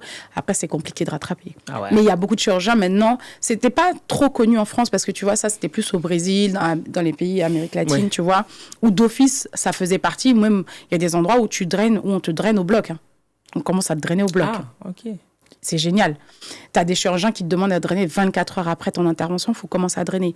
Parce qu'ils savent, maintenant, ils ont compris avec les études et tout ça, que le post-opératoire était aussi important que l'intervention. En fait, il faut te dire, l'intervention, c'est ta première étape, le drainage post-opératoire, deuxième étape, jusqu'à ta cicatrisation. Ah oui.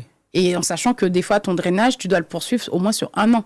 Parce qu'en fonction de la chirurgie que tu as fait, par exemple, je prends le type de la chirurgie de la liposuction, tu peux facilement faire de la fibrose, tu vois. Donc, du coup, tu es obligé de te drainer régulièrement. Oui, pourtant, c'est une liposuction, ça a l'air un truc banal. On a un terrain, on tire. Non, mais une fois que tu as tiré, justement, les fibres de collagène en dessous, faut qu'elles se refassent. Donc, si tu les aides pas, va se faire n'importe comment. Donc, du coup, ta peau, elle est totalement dure. Et tu as des bosses sur la peau. Enfin, c'est ce qu'on voit.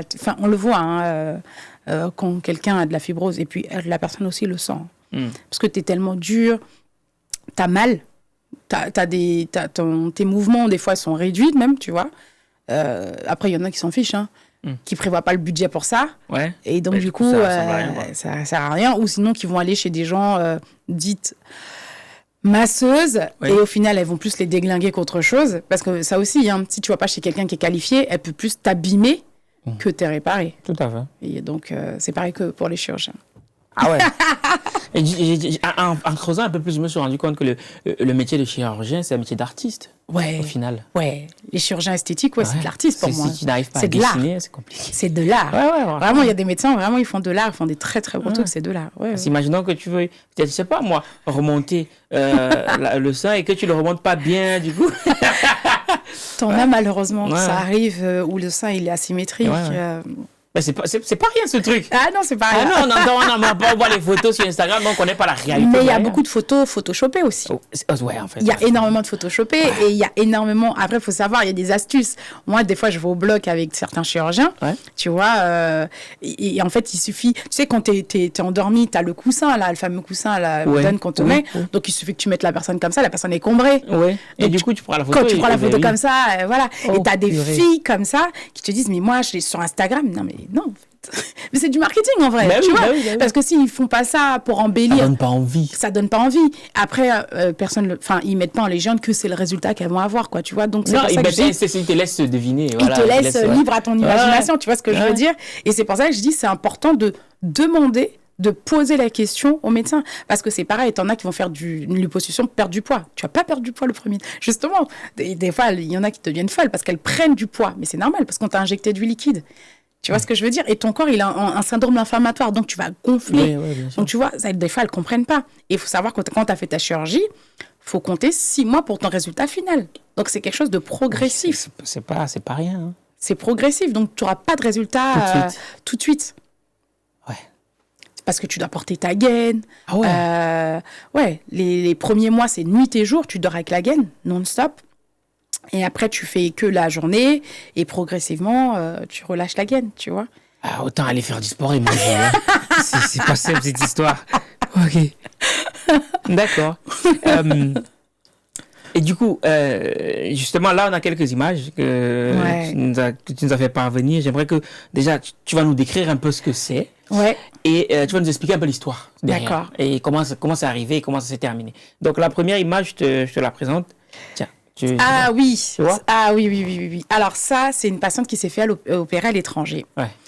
Elle s'est fait opérer à l'étranger. Elle avait fait plusieurs interventions en même temps. Attends, je vais quand même décrire vite fait pour ceux qui vont juste écouter. Alors, c'est une plaie, elle est dégueulasse. Je dis, elle est dégueulasse. Bon, pour ceux qui regardent le monteur vidéo, affiche ça quelque part là. Voilà. C'est une plaie, elle est dégueulasse. C'est au niveau de la hanche gauche. Ouais, Voilà. même de la fesse, même, De la tu peux fesse dire. même, ouais. Parce que c'est la fesse, en fait, qu'on a scalpée. Ah, Si tu veux, c'est la fesse qui a été scalpée, c'est le gras qui s'est infecté. C'est un BBL. oh. Ah, c'est un bébé. Ok, C'était d'accord. un BBL. Ouais. En fait, le gras, c'est infecté, en fait. Donc, du coup, la nana, elle a terminé limite en septicémie. Donc, septicémie, pour ceux qui savent pas, c'est une infection du sang, enfin, c'est généralisée. ça part partout. Tout ton corps généralisé. Bon, en général, c'est pronostic vital engagé. Donc, ça veut dire entre la vie et la mort.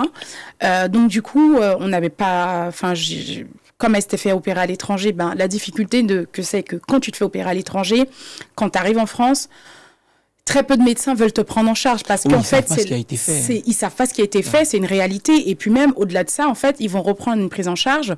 Si jamais ça se passe mal, le patient peut se retourner contre eux. Oui, bien sûr. Sachant qu'il n'y a pas tous les patients ne sont pas forcément honnêtes, tu vois. C'est vrai. Donc, c'est une manière de se protéger, tu vois. Donc, j'ai beaucoup galéré. Beaucoup galéré à la réorienter. Un chirurgien avec qui je travaille a accepté de la prendre en charge. Du coup, là, elle devait payer ses soins. Parce que pour le coup, c'est pas un médecin ici qui l'a fait. Tu vois. Et donc, du coup, la seule solution pour lui sauver la vie, on a dû scalper, enlever le gras qui était infecté, rester à l'hôpital. Donc, la fesse, elle était béante, donc restée ouverte. On pouvait pas mécher. Parce que c'est du muscle et tout machin, donc tu peux pas mécher ou quoi que ce soit. Et donc, elle est restée, je l'ai prise en charge du mois de mai, si je dis pas de bêtises, jusqu'au mois de novembre. Donc, presque 1 an de soins. Wow. Mais elle, c'est quoi qu'elle voulait faire, du BBL? Elle a un BBL. Waouh, c'est dégueulasse. Hein. Mais bon, au moins, elle s'en est quand même pas mal sortie. Elle s'en est bien sortie et elle s'en est très très bien sortie parce qu'elle aurait pu en mourir. Ouais. Parce que, bien évidemment, elle a fait une anémie d'inflammation derrière. Enfin, beaucoup de choses, hein, beaucoup de complications, antibiotiques, transfusées. Voilà quoi. Elle aurait pu mourir. Bon, bref, le monteur va afficher la photo avant et après. Vous allez voir que Lovely a fait un bon boulot derrière. Elle a fait un bon boulot. Mais elle, pourquoi elle faisait... Tu sais pourquoi elle a fait le bébé? Parce qu'elle avait voulu augmenter. C'est de l'esthétique. Voilà, elle faisait quoi comme métier? Alors, elle est mère au foyer. Ah! Mais elle a pris les sous où? Ah, c'est des questions que tu me poses que je ne veux pas te répondre. Elle vit où, ici en Europe ou en Afrique? Non, elle vit en Europe. Elle vit en Europe. Elle vit en Europe. C'est une jeune fille qui vit en Europe. Ah, elle est jeune en plus. Ouais, même pas la trentaine. Ah ouais. dire... Bon, je vais pas le dire. Ok. Il y a du coup, il y a une deuxième image, je vais te la présenter. Je crois que ça, c'est une abdominoplastie. Ouais, alors c'est une liposuction. Une liposuction, ok. Une liposuction, et ça, c'est une patiente qui avait un début de fibrose, parce que c'était une patiente au départ que je prenais en charge. Et en général, quand tu fais de la lipo, il faut rapprocher tes séances de drainage. En fait, il faut vraiment les faire tous les 2 jours. Ah, tous les 2 jours, ok. Tu vois, surtout en post-opératoire récent comme ça, il faut le faire pour pouvoir drainer, parce que le liquide, quand il stagne, bah, ça fait des nodules, c'est gonflé derrière. Et du coup, littéralement, elle a fait de la fibrose qui était très, très, très douloureuse. Ouais. Et du coup, on a dû drainer ça. Et bon, ça va, tu vois, traiter de la fibrose quand elles s'y prennent tôt. C'est gérable, tu vois. C'est juste qu'elles doivent dépenser plus de sous que prévu. Mais comme je leur dis, ça se prévoit un post-opératoire. Il faut le budget pour la chirurgie et il faut un budget pour ton post-opératoire. Bah oui, parce que très souvent, ça s'arrête à la chirurgie. Ah ben oui, mais sauf que la chirurgie, c'est juste ta première étape avant ton résultat. Waouh. Mais et elle avait quel âge à peu près? Ah, la trentaine aussi. La trentaine aussi? Ouais. Ah oui, donc ok. Trentaine. La liposuction. Bon. Mais pourquoi elle faisait la liposuction? Ouais, parce qu'elle avait trop de gras et qu'elle n'arrivait pas forcément à perdre le gras. Ouais. Donc du coup, ça pour lui donner un coup de pouce. D'accord. Tu vois? Ok. Elle avait fait en France? Oui, elle a fait en France. D'accord. Ouais. Ok. Bon, elle, pour le coup, c'est parce qu'elle n'avait pas fait le drainage lymphatique, c'est ça? Ouais. On n'avait pas assez, c'était pas assez espacé et voilà. Ok. Bon, d'où l'importance du drainage post-opératoire. Ok. Bon, on aura... Ah! Cette image, elle est légendaire. Tiens, tiens. Ah oui. Alors oui, c'est une abdominoplastie qui a été réalisée à l'étranger. Ouais. Bon, je vous explique. Pour ceux qui écoutent juste, en fait, c'est une dame. Elle a... C'est au niveau vraiment de la jonction entre le ventre et le bas-ventre, et le pubis. Voilà, c'est le bas-ventre. Le bas-ventre même, ouais. C'est mieux du bas-ventre. Ouais, c'est mieux. Le bas-ventre. Et donc, au niveau de cette jonction-là, il y a des trous. Il y a des trous. Vraiment, moi, sur l'image, là, j'ai 3 trous. Oh, mais il y en avait plus. Voilà, ce que moi, je vois, c'est 3 trous. Oui, du coup, je te laisse un peu. Il y en a plus. Ouais. C'est une dame qui a fait une abdominoplastie à l'étranger. Ouais. Elle n'avait pas le budget pour... Tu sais, quand tu fais à l'étranger, il y en a qui vont te dire, prenez une infirmière pour pouvoir faire vos soins, etc. Il y en a qui vont te dire, mais vous pouvez changer votre pansement seul. Parce qu'ils savent la difficulté que c'est. Parce qu'en fait, quand tu fais à l'étranger, tu viens, ton ordonnance, il n'est pas français. Donc, du coup, tu es obligé de payer les soins. Ouais. Donc, du coup, oui. Ouais. Donc, du coup, elles ne veulent pas payer les soins. Donc, du coup, elles font les changements elles-mêmes. Sauf qu'elles ne sont pas infirmières. Non, c'est clair. C'est des gestes d'asepsie qu'il faut avoir. Et la plupart du temps, même si elles ne le voient pas, elles ont l'impression d'être cousues à donf. En fait, tu as des micro-coupures encore. En fait. Donc, du coup, le moindre geste, si ton geste n'est pas aseptique, tu vas t'infecter. Et surtout au niveau de l'abdomen, c'est l'endroit qu'il faut éviter. Donc, ce qui s'est passé, c'est qu'elle s'est infectée. Elle a commencé à voir, ça coulait quand même un petit peu au départ. Elle s'est dit, bon... ça a passé. Puis elle a commencé à avoir des trous qui se sont formés. Donc ça fait des fistules en fait. C'était vase communicant. Tu pouvais drainer, ça ressortait. Ah ouais. C'était vase communicant, tu vois. Quand t'aimes bien les plaies, ça t'amuse. Hein. Limite, tu dis, oh, punaise. C'est un métier un peu glauque, ce métier. Sauf que là, elle s'est dit, ah ouais, là, il y a un problème. Et en fait, initialement, cette fille, elle a été prise en charge par une copine. Elle qui n'est pas infirmière, qui est masseuse seulement. Donc, du coup, elle, quand elle l'a vue, elle l'a appelée. Ses tarifs et mes tarifs sont moins, elle est moins chère que moi. Elle l'a appelée et quand elle a ouvert le pansement, elle a dit ouf. Déjà, ma copine, elle n'était pas, tu vois, c'est pas son truc. Ça. Elle m'a appelée, elle me dit Lovely, là, il va falloir que tu fasses quelque chose. Et donc, du coup, après, je l'ai pris en charge et pareil, 6 mois de soins. Wow. Parce qu'il faut mécher, l'orienter vers un médecin, prendre des antibiotiques parce que c'est au niveau de l'abdomen, donc ça peut vite se généraliser. Et après, retard de cicatrisation, donc de nouveau regonfler, parce que du coup, quand c'est comme ça, tu peux rien faire parce que tu es infecté, donc tu peux pas te drainer. On peut pas drainer une personne infectée. Donc, il faut attendre que l'antibiothérapie se termine. Une fois que ton antibiothérapie est terminée, là, à ce moment-là, on peut redrainer. Mais pareil, ta plaie reste béante parce que c'est pas parce que ton antibiotique est terminé que ça veut dire que tu as cicatrisé. Tu vois ce que je veux dire? Donc, du coup, ça rallonge le post-opératoire et ça peut même, gâcher ton résultat, en fait. Oui, bien sûr. Tu vois? Mais là, pour le coup, c'est des nanas qui mettent leur vie en jeu. Mais en fait, la plupart du temps, vraiment, c'est manque de connaissances parce qu'elles ne se renseignent pas et qu'elles ont vu le avant-après sur Instagram. Ouais, Instagram. Et donc, du coup, c'est aussi facile. Et puis, tu as des cliniques malhonnêtes aussi, qui leur disent pas réellement, qui n'insistent pas sur les dangers, tu vois, réels. Parce que, franchement, quand je l'ai vu, tu sais, quand c'est des gens, c'est des rats qui veulent pas payer et qui savent, mais qui veulent pas payer. Ou tu as des gens où on leur a dit, écoutez, vous pouvez faire ça vous-même, vous lavez au savon, et puis vous séchez, et puis vous... Sauf que c'est mal séché, ça va mis. Là, tu prépares une culture, là. Ouais. Bouillon de culture, tu finis avec des microbes, pas possible, tu vois. Et pour le coup, là, vraiment, cette dame, elle ne savait pas, quoi. Elle m'a dit, non, mais moi, on m'a dit ça, de faire ça, on m'a donné des pansements. Enfin, pour moi, elle m'a dit, pour moi, c'était fermé. Donc, du coup, et quand je lui ai expliqué, et quand elle a vu dans quel état elle était, et malheureusement, quand moi, j'ai essayé de recontacter la clinique et tout, pas de son, pas d'image. Oui, c'est comme ça. Beaucoup de gens me font ce retour-là. Pas de son, pas d'image. Et du coup, c'est pour ça que je dis aux gens, même si vous allez à l'étranger, en fait, c'est pas le problème de l'étranger, parce que souvent, tu vois, on associe le fait que la chirurgie se passe mal à l'étranger. Il y a des chirurgies en France qui se passent mal aussi, sauf qu'en France, tu as un recours. Tu as un recours, tu peux déposer plainte contre le médecin. Tu vois ce que je veux dire? Donc, le médecin lui-même, déjà, il se pose des questions, tu vois. En chirurgie, en Turquie ou en Tunisie, là, il y a pas longtemps, on a appris qu'un jeune homme s'était fait opérer par un agent immobilier. Non. Il s'est suicidé, le jeune homme, parce qu'en fait, il l'a massacré, le gars. Mais comment un agent immobilier opère? Je comprends. Il n'y a pas que ça, hein, si tu savais. Il y a beaucoup d'histoires glauques comme ça. Hein. Mais comment un agent immobilier? Ouais, il y a des médecins aussi de lambda qui vont opérer aussi. En fait, tu payes les cliniques, tu payes, tu achètes ton... En fait, tu loues ton bloc, et tu opères. Ah, attends. Ça veut dire que... C'est pas en fait, c'est des libéraux. C'est souvent à l'étranger, hein, parce qu'en France, ça se fait pas. Ça risque pas d'arriver. C'est pas comme du Airbnb. C'est comme du Airbnb, en fait. Tu arrives, tu loues ton truc et tu opères les gens.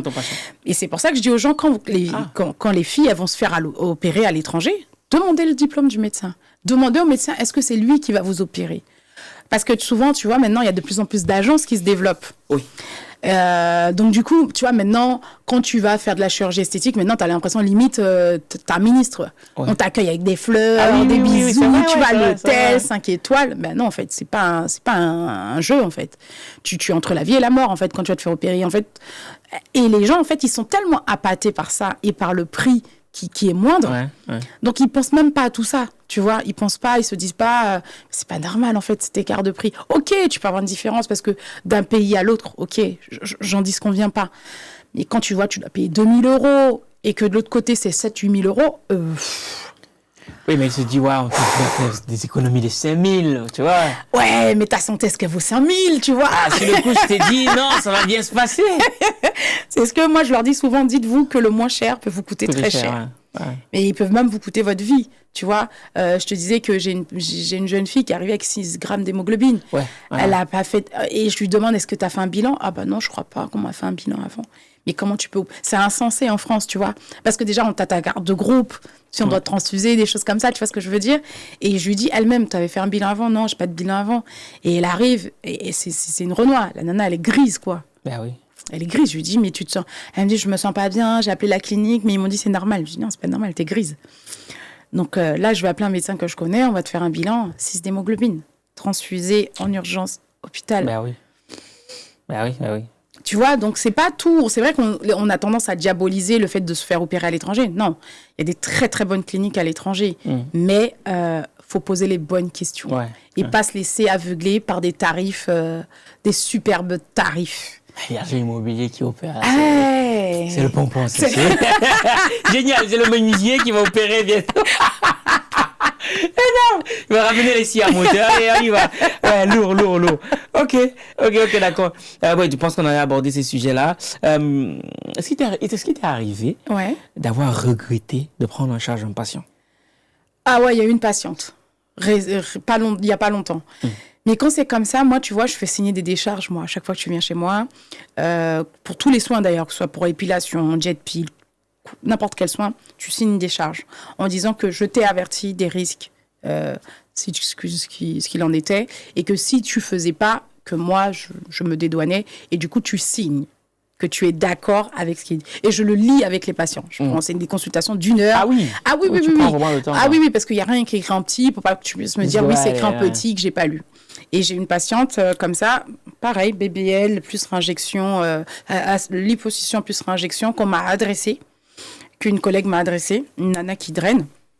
La nana, elle a 3 trous dans le bide, pareil, qu'elle se faisait des soins elle-même. Elle parlait pas très bien français et malheureusement, elle ne parlait ni anglais ni espagnol, donc je pouvais pas, je savais pas, je pouvais pas discuter avec elle. Je pouvais que parler avec son mari. Son mari qui n'était pas une femme, donc du coup, des questions que je lui posais, des fois, je lui disais, mais qu'est-ce que vous me racontez, tu vois? Et la nana, tu lui donnes des soins à faire, des choses à faire. Elle fait pas. Dans ce cas-là, moi, j'arrête de te prendre en charge. Tu vois ce que je veux dire? Si toi, tu t'occupes pas de ta santé, moi, je peux rien faire pour toi, en fait. Moi, je veux bien t'aider. Ils ont délégué leur santé mais il y a des gens vraiment qui déloquent leur santé, quoi. Mais en fait, sauf que c'est pas ma vie, quoi. Et sauf que là, t'es infecté. Je t'ai donné une adresse pour y aller. Ah oui, mais c'est un peu loin. Écoute, retourne en Tunisie. Ah ouais. Retourne en Tunisie, on voit ce qu'ils peuvent faire pour toi. Parce que là, moi, à la rigueur, là, c'est la seule chose que je peux te proposer à l'heure actuelle. Et je ne sais pas ce qu'elle devient. Est-ce qu'il y a des patients qui t'ont porté plainte? Non. Jamais? Non, jamais. Que Dieu m'en préserve de ça. Mais tu les sens, les patients comme ça. Ah ouais? Ouais, tu les sens venir, les patients comme ça. C'est très simple, je vais te dire quelque chose. Dès qu'un patient commence à négocier mes tarifs, je le prends pas en charge. Parce que ça, typiquement, c'est le genre de patient qui va chercher la petite bête pour ne pas payer. Ah oui, ok. Tu vois? Donc, dès que tu commences à discuter mes tarifs, moi, ce que je fais, c'est que je prends une photo de mon mur avec mes diplômes, je te les envoie. Tu vois? Dans quel but? Dans le but de te dire, moi, je suis diplômée, mes formations coûtent cher, je fais des formations à 5 000 €.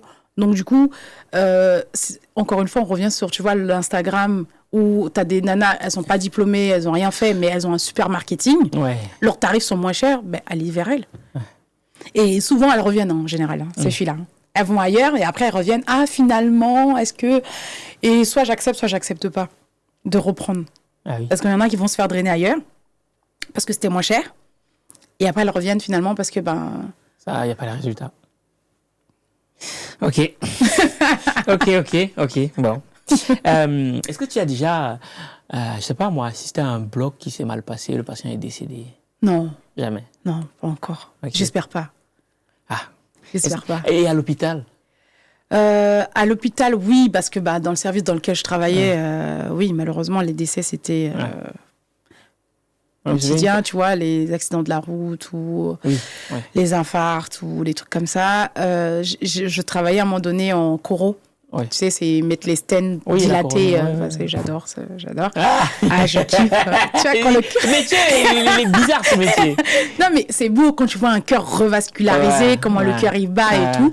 Et par contre, j'ai déjà eu, pendant que moi, j'étais dans la salle et que j'ai déjà eu un patient qui a fait l'arrêt. On a dû masser plusieurs fois. On l'a récupéré. Ah, ok. Il n'est pas décidé. Mais tu vois, même en tant que soignante, tu vois, c'est de l'adrénaline. Enfin, c'est bizarre, c'est glauque. Oui, c'est l'adrénaline, tu vois. Ouais.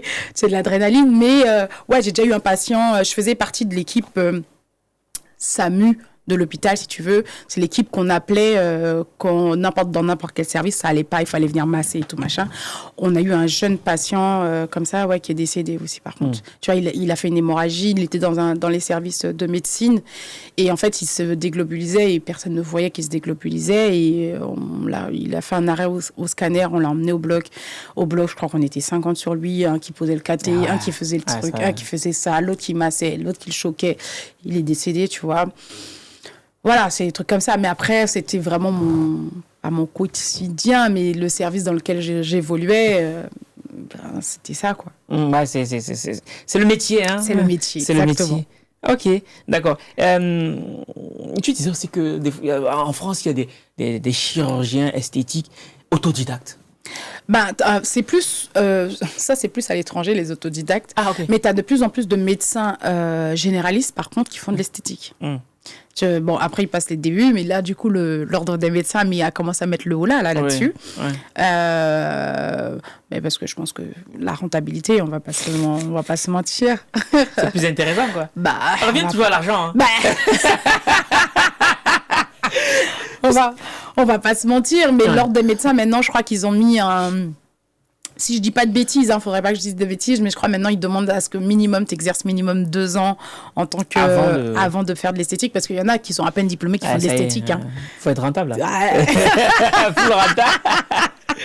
Et puis maintenant les DU sont accessibles partout. Maintenant t'as tout plein d'endroits où tu fais des DU. Il y a même des DU pour nous infirmiers aussi, sur l'esthétique aussi. Et ça gagne combien une infirmière comme toi? Une infirmière comme moi, mais sur quoi? Dans quel? Parce que j'étais au cabinet, donc lequel des fois? Non, toi, tu gagnes combien, si tu veux me parler? Je te donne une fourchette. Alors, sachant que ça varie en fonction des mois et tout. On part entre 15 et 30 000. Par mois? Oui. Mais c'est combien qui reste? De quelle fourchette qui reste dans ta poche quand tu enlèves les charges? Ah oui, après, quand on enlève, faut pas oublier que nous, on a 60%. Alors, il y a sur un cabinet, j'ai la TVA, donc je te laisse imaginer. Ouais, la TVA, ça te démonte. Ça te... En plus, c'est du service, quoi. ça t'étrangle. Et de l'autre côté des soins infirmiers, il faut enlever 60%.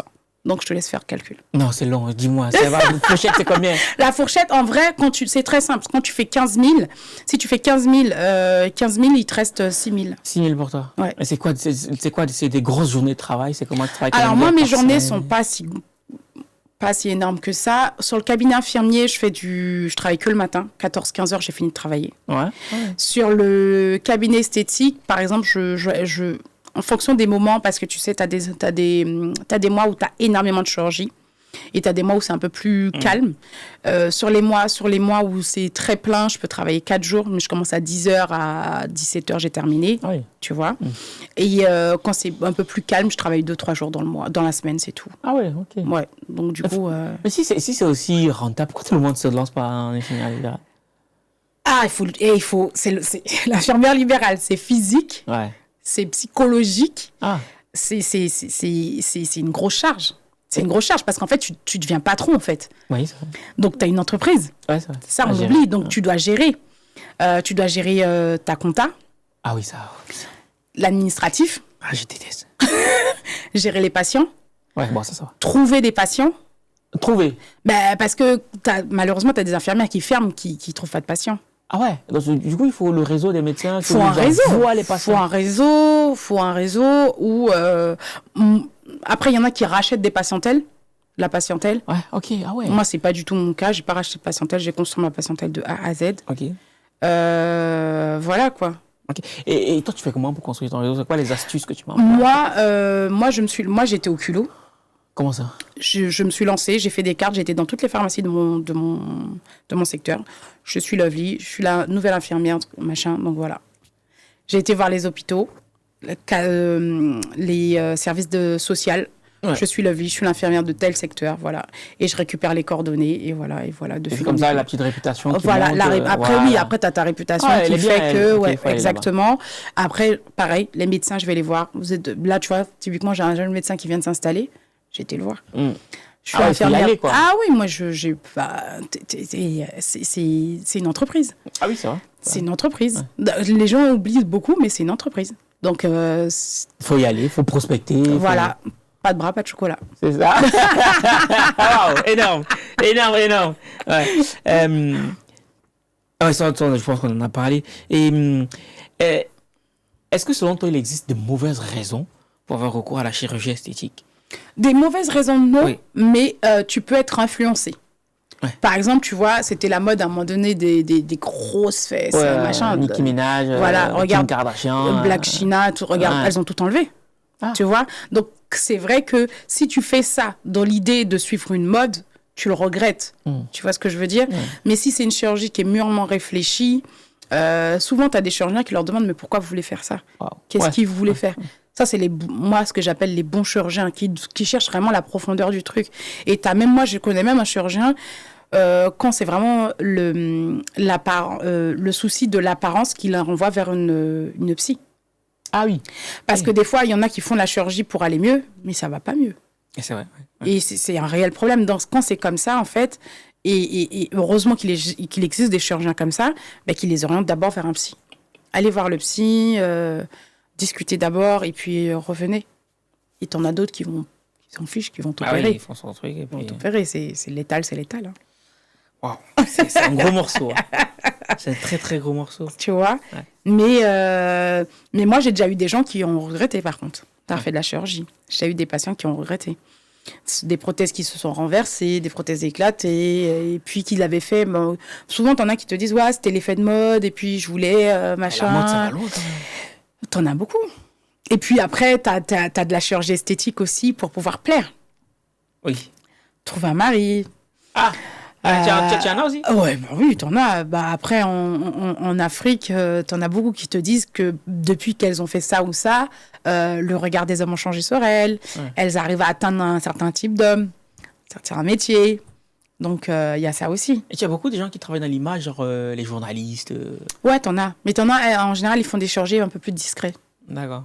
Tu vois, des choses plus discrètes que... Et justement, tu as un cabinet éphémère en Côte d'Ivoire. Ouais. C'est quoi, 3 mois par an à peu près? Non, tous les 3 mois. Tous les 3 mois, tu Ouais. Ouais. Pourquoi la Côte d'Ivoire? Bah, écoute, la Côte d'Ivoire, ça s'était fait comme ça. En fait, je suis partie la première fois en Côte d'Ivoire dire ouais, je vais aller découvrir la Côte d'Ivoire. Et quand je suis arrivée, quand je suis arrivée à l'aéroport, j'ai vu énormément d'Européens. Oui, c'est vrai qu'il y en a beaucoup. Ça m'a choquée. Côte d'Ivoire, Sénégal. Ça m'a choquée. Ouais. Et je suis même tombée sur un Cubain. Ouais. Et du coup, je commence à parler avec lui et tout. Je dis, mais tu fais quoi ici et tout, machin. Il me dit, bah, écoute, moi, je viens pour l'immobilier. Non, il vient pour les pièces détachées des voitures et tout. Et partout en Côte d'Ivoire, tu vois que des trucs de beauté, machin. Et en fait, en creusant un peu plus, tu vois que là, c'est une niche. Ouais. Les femmes, elles prennent énormément de soin d'elles. Ah ouais. Elles prennent énormément de soin d'elles. La concurrence est rude, quoi. La concurrence est rude. Et du coup, c'est comme ça que l'idée m'est venue. Et d'autant plus que j'ai participé, on m'avait invité pour une Madame l'entrepreneur. Ouais. Et du coup, ce jour-là, j'ai juste présenté ce que je faisais. Ouais. J'ai eu des clientes de suite. Ah ouais. Je me suis dit, mais attends, la TVA qui m'étrangle sur Paris. Ah ouais, tout ce qu'il a, ça rentre dans ta poche et c'est parti. Donc, c'est comme ça que ça s'est fait. Et petit à petit, voilà. Waouh. Et tu as des femmes de ministres qui viennent? Ouais. Du coup, tu as des bons contacts? Ça va, je commence à avoir un bon réseau. Et ces contacts t'ont déjà dépanné sur une situation et tout? Ouais. Ah ouais? Tu veux nous raconter ou pas? Sans citer, mais voilà. Sans citer un souci que j'avais à la douane. Ah, ok. Ouais. Passer un coup de fil et c'était réglé. C'était réglé. C'est ça qui est bien aussi. C'est ça qui est bien aussi. À Abidjan aussi, t'as pas ce plafond de verre là aussi. Ah. Donc du coup, tu peux facilement. Il y a des gens qui sont facilement accessibles. Ouais. Et sans me vanter. Ouais. Ah ça y est. Ça y est. Je t'ai.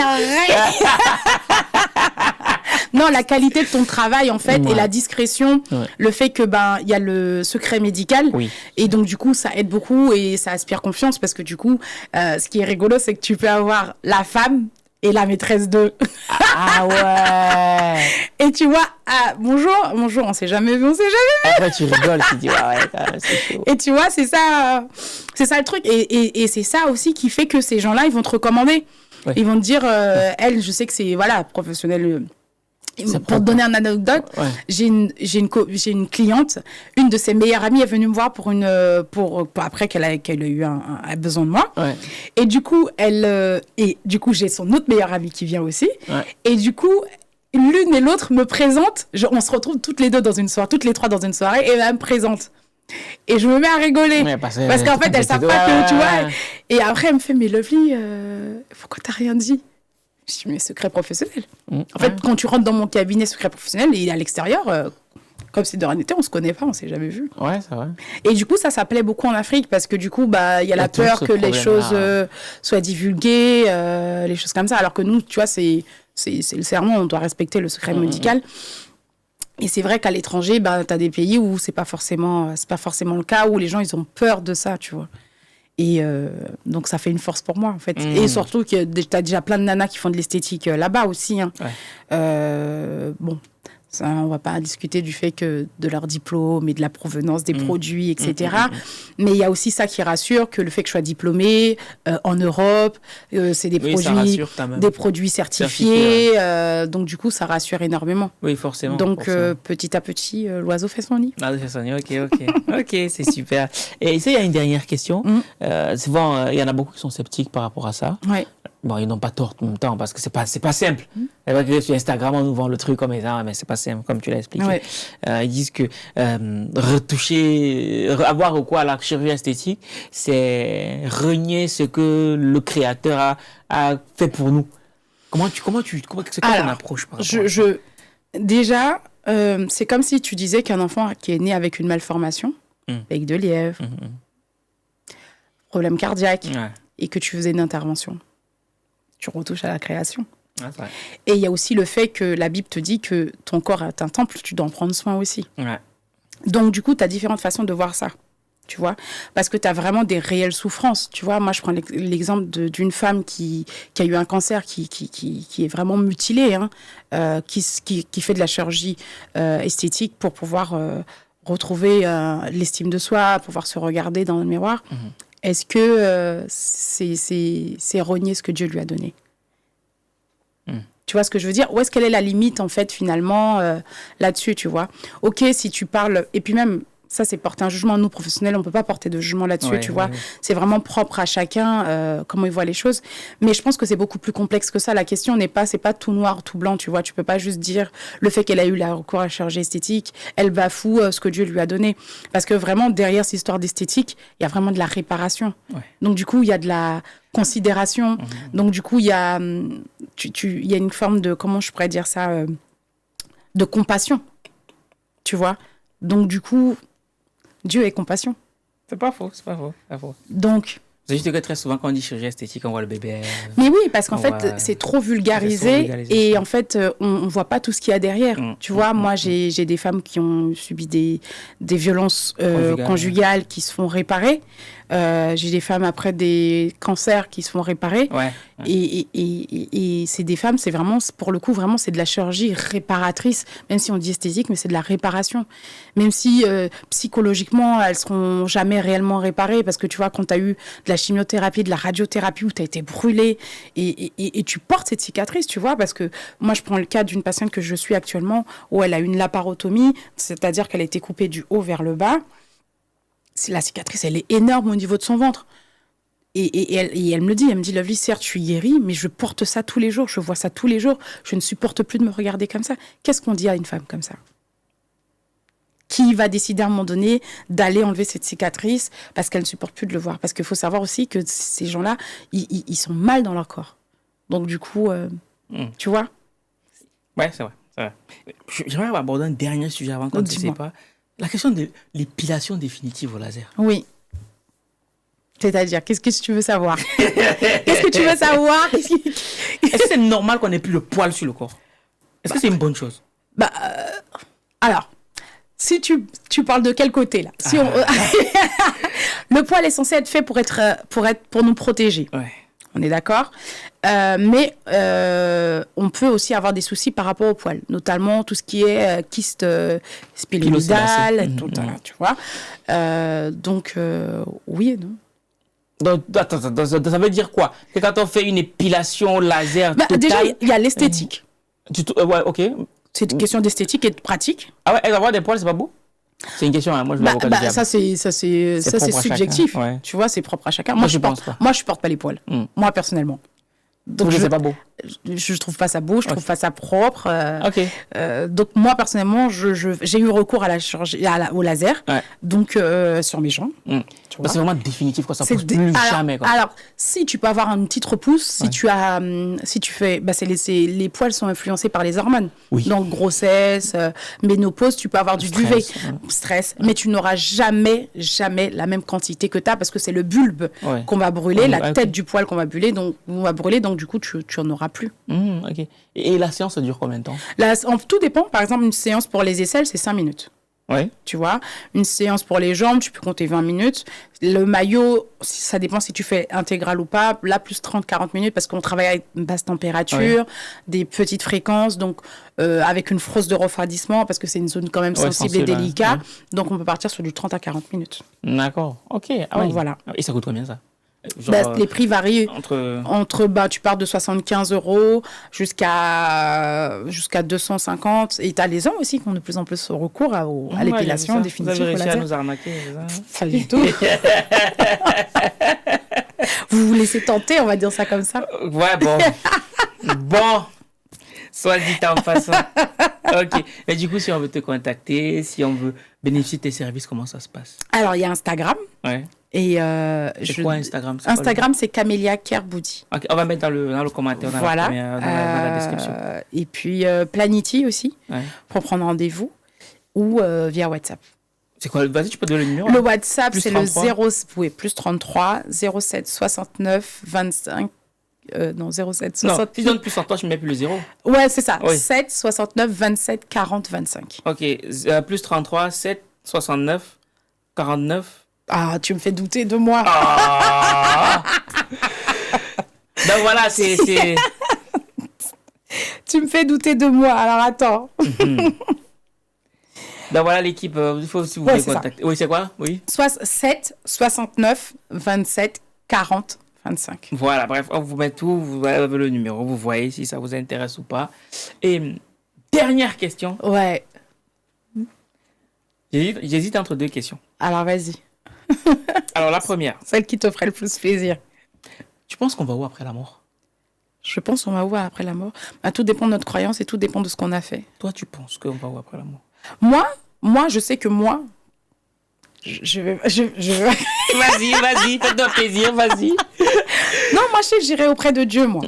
Je sais que j'irai auprès de Dieu. Mais je sais qu'il y a une vie après la mort. Ok, d'accord.